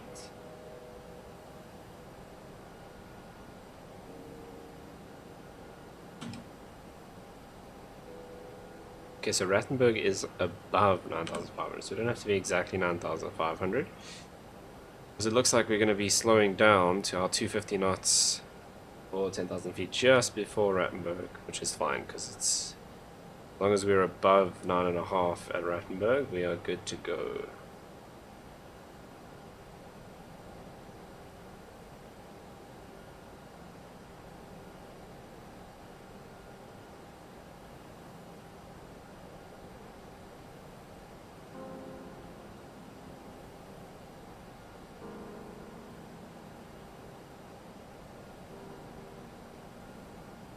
Right, now into the cloud. So I think we're going to see very little on our way in till we get underneath this cloud layer. So probably once we make our way into that valley, once we're passing Rattenberg, I think we'll be fine. We'll be able to see the mountains there.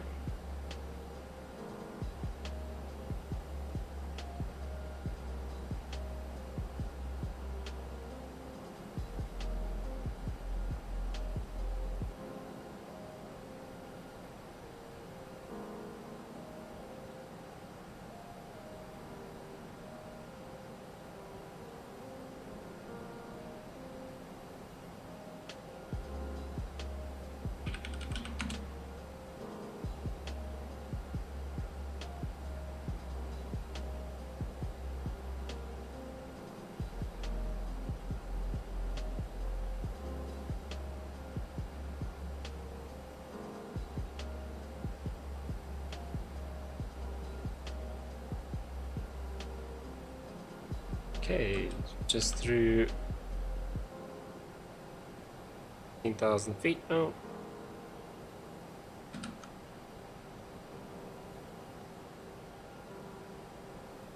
And coming up to Toliss in a few minutes.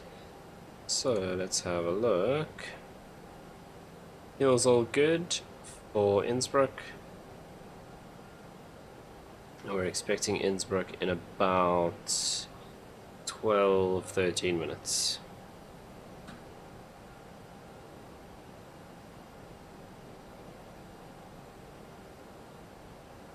Have you flown the 747-8 in Microsoft Flight Simulator? Yes, I have. I'm still not happy with the airliners in the new Flight Sim though. They're still quite buggy. There's a lot of the features missing. So like this morning I tested out the 787 again just to see if there were any changes, and as I came onto approach, my throttle wouldn't work, so it just stopped responding to my throttle, where I've never had that in any other aircraft. All of a sudden the heading selector, instead of going up in 1 degree, it was jumping 10 degrees at a time, and I couldn't stop. So still so many bugs in the airliners. The 747 had an issue with the VNAV where it would stall itself, it wouldn't level off properly, it would shoot through speed restrictions. So yeah, I did try it out a while back, but it's still full of bugs. So once they get it working properly, I'll definitely be doing more airliner stuff in Flight Sim. But the biggest issue with the airliners is the frame rate. So there's something to do with the airliners where it's only using like 50% of my CPU and GPU, but I'm getting like 15 frames. Whereas if I move into one of the GA aircraft, it actually takes full use of my system, and you know, I'm getting 40-45 frames plus for the smaller aircraft. So that's the main issue with the airliners, is they're just, it's unflyable because the frame rate is so low. And it's not my system, because regardless of whether I'm on low graphics or ultra graphics, I get exactly the same frames. So there's some issue with the airliners, they just don't run well at all. So that is my main problem, is they just don't run well enough to be usable. But as soon as they work nicely, I'm definitely going to be flying more in the airliners. I like to fly the new Flight Sim, especially on the stream. It gets a lot more views than X-Plane does. As you can see, there's just a handful of people here at the moment. When I fly the new Flight Sim, I generally get more people dropping in, which is nice. But yeah, it's just unplayable at the moment, especially in the airliners. The GA stuff is fine. I enjoy doing VFR. We're going to be doing that again on Thursday. Yeah, why is it not picking up my 250 knot speed restriction? It's weird.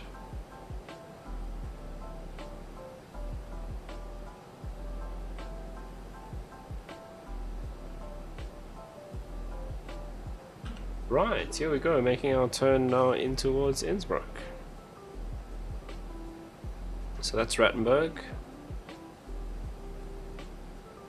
Now that we've passed Rattenberg, we can make our descent to 2000.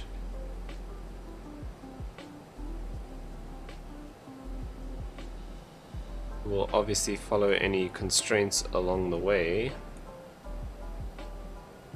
So 6,300 plus 5,750 plus over there.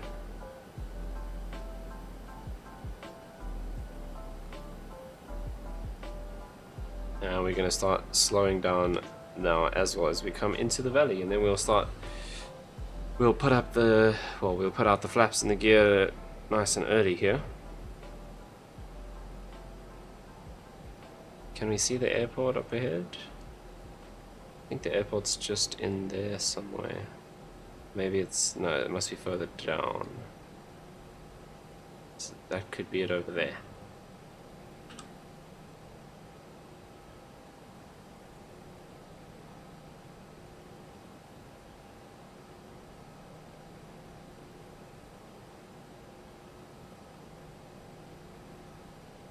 Right, as we're coming through our speeds, we'll start extending the flaps, so we can go flaps 1 in a couple of seconds.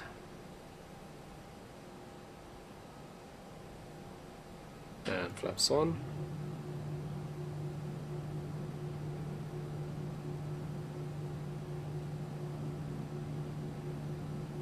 Yeah, that is the airport over there. Cool.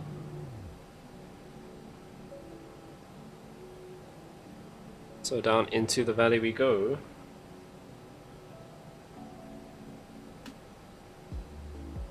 And we'll let some of that speed start to bleed off with the extra drag from the flaps.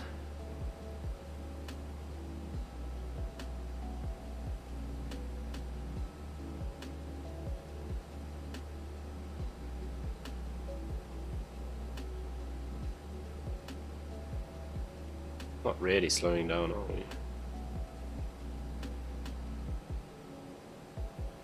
There we go, now we're slowing down. Ever so slightly.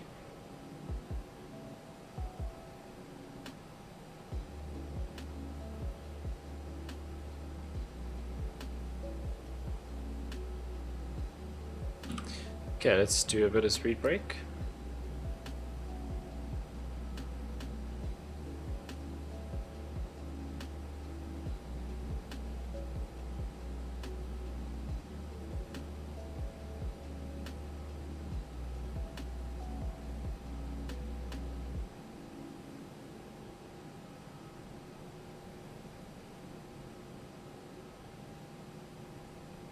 Right, now we can do flaps 2. Bring the speed brakes back in.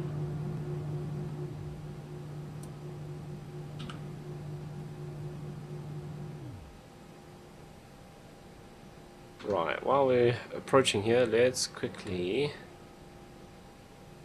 double check the weather. Okay, -5 degrees, 260 at 2 knots, that's perfect, that's exactly down the runway. 1026 still, which is perfect as well. Right, there's the runway, let's now go get down.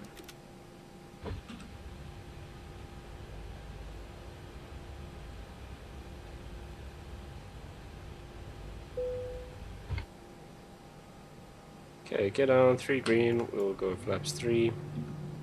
I think at this point we can take manual control. Why did the auto throttle disengage?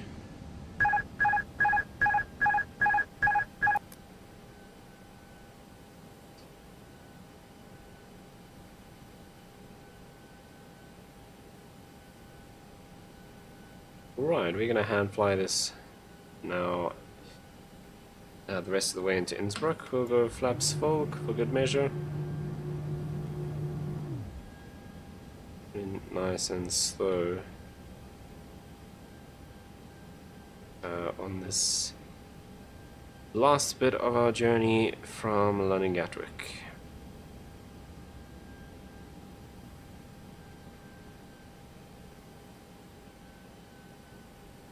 Okay, the last thing we need to do is set our QNH, so 1026. And we can also turn on our taxi lights and runway turn-off lights now that the gear is down. Okay, we're a little bit high.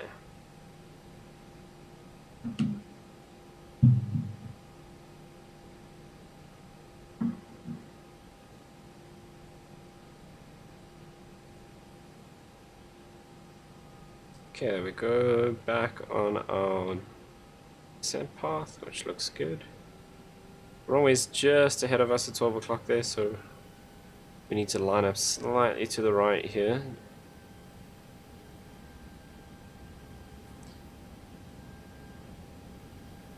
But we are looking good so far. Let's go ahead and ping the cabin. Let them know we are ready for landing.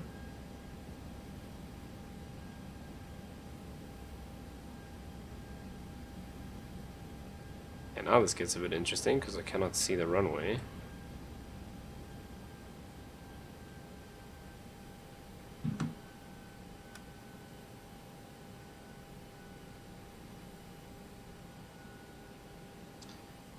Now this gets very interesting. We have no ILS to guide us in. I can stay on the 2,500 on the glide slope because of our RNAV descent, but it's not easy to stay in line. I can just see the runway lights through the cloud there. Maybe let's go just below the glide slope here, so that I can keep visual on the runway. I don't want to go into these clouds. So we're going to be a little bit low on the glide slope, but at least I'll be able to see the runway. I can only just make out the runway lights there through the cloud. We need to go this way slightly. Right, that's better. It's a little bit too much. Okay, let's slow our descent now. As you can see, we got 4 reds, so we are below the glide slope, but we did that on purpose to stay out of these clouds.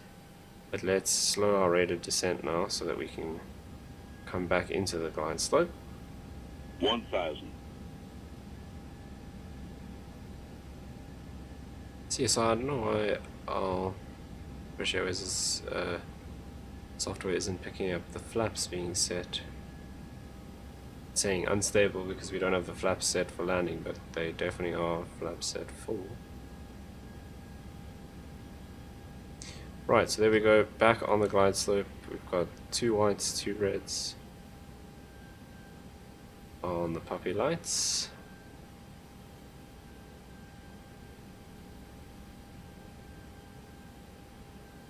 Okay, no wind up here. We are expecting very small wind on the ground, so about 2 knots I think it said. A little bit high now, let's bring the nose down a bit. Obviously no trim in the Airbus because it's all fly-by-wire, so we don't have to do any trimming, we just 500 fly it with the stick. 400 Right, here we go. 300 100 above.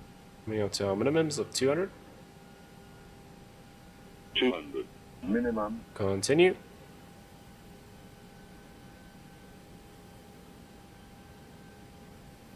100 50 40 30 20 Retard. Retard. 10 Retard. 5. Okay, floated quite a bit there. That generally seems to be what I'm doing with my new stick. Right, reverse green. 70 knots will come out of reverse. Well, we'll go reverse stowed, I think they call it. Right, now we're out of reverse completely. Ladies and gentlemen, welcome to A little bit of a float, The so I local need time to is 12 practice that with my new stick. I have a tendency to currently flare a little bit about early. degrees Celsius. You can now Right, use your let's mobile devices. turn left Please here on note an the alpha The aircraft has come to a complete stop and the seatbelt sign is and go turned flaps off. up. Remember to use caution when opening the overhead bins as items may have shifted during the flight. If this is your final destination, we thank you for flying with us and we hope to see you again. And let's bring the landing lights off. And also start up the APU. 1, 2, 3. Oh, not long enough. Yeah, I think I've asked before, but I've completely forgotten. I was wondering which PC specs are you running? And great landing. Thank you. Yeah, my landing, I floated a little bit. I want to get our touchdown to be it earlier. So, my PC specs, I don't have the most amazing computer. For the time when I built it like 5 years ago, it was really good. But I've got an i7 4790K CPU, and then my graphics card is a GTX 1080. I've got 16 gigs of RAM in this computer at the moment, but I'm looking at upgrading that to 32 sometime. But yeah, so not an incredible PC at the moment, but it's not terrible. It does the job.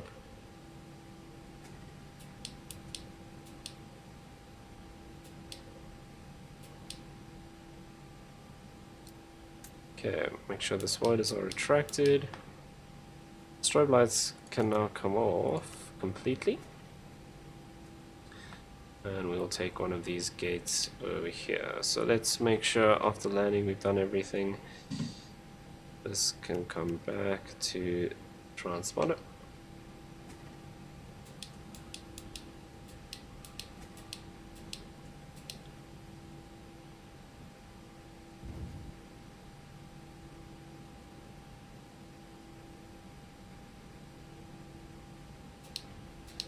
Okay, we'll take this gate over here, not this line, the next one. Okay, so let's go runway turn off and taxi lights all off, and we'll turn in over here.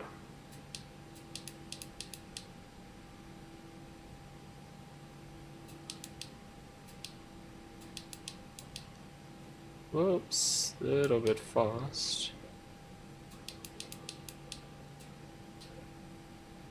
That's better.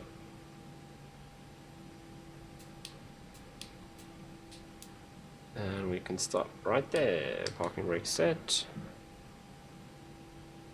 Right, let's make sure we've done everything. So auto brake is off, flaps are up, landing lights are off, strobe lights are off. This I should have turned off before we taxied in. Same with this guy. Right, but the APU is on, so let's go to APU bleed, and then we can shut down engines 2 and 1. That'll switch over to the APU generator.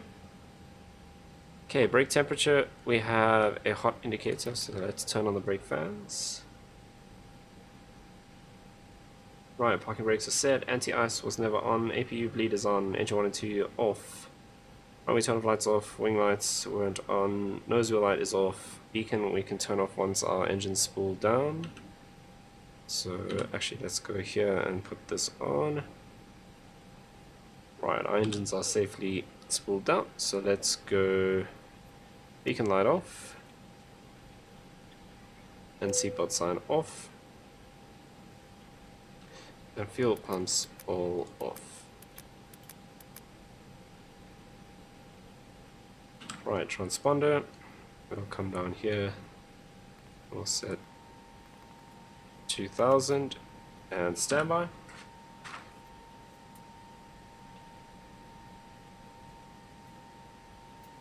And then we can turn off the nav lights as well, like so. Right, there we go, we have arrived here. in Innsbruck. That was a pretty interesting approach. It got a little bit scary there when I saw those clouds and I couldn't see the runway anymore, but we managed to get underneath them and perform a decent landing. Floated a little bit longer than I want to, so that's something I'm going to have to work on. But yeah, thank you so much for joining me on the stream on this short hour and a half, hour and 45 minute-ish flight from London Gatwick down to Innsbruck in Austria. As always, appreciate you guys tuning in and watching, and I will see you again soon. Before I say goodbye, cue up the outro. Thank you so much, Callum. Always appreciate you tuning in and being active in the comments. Hope you get your charts all sorted. But I will see you again tomorrow for the next stream. Thank you so much once again. Bye-bye.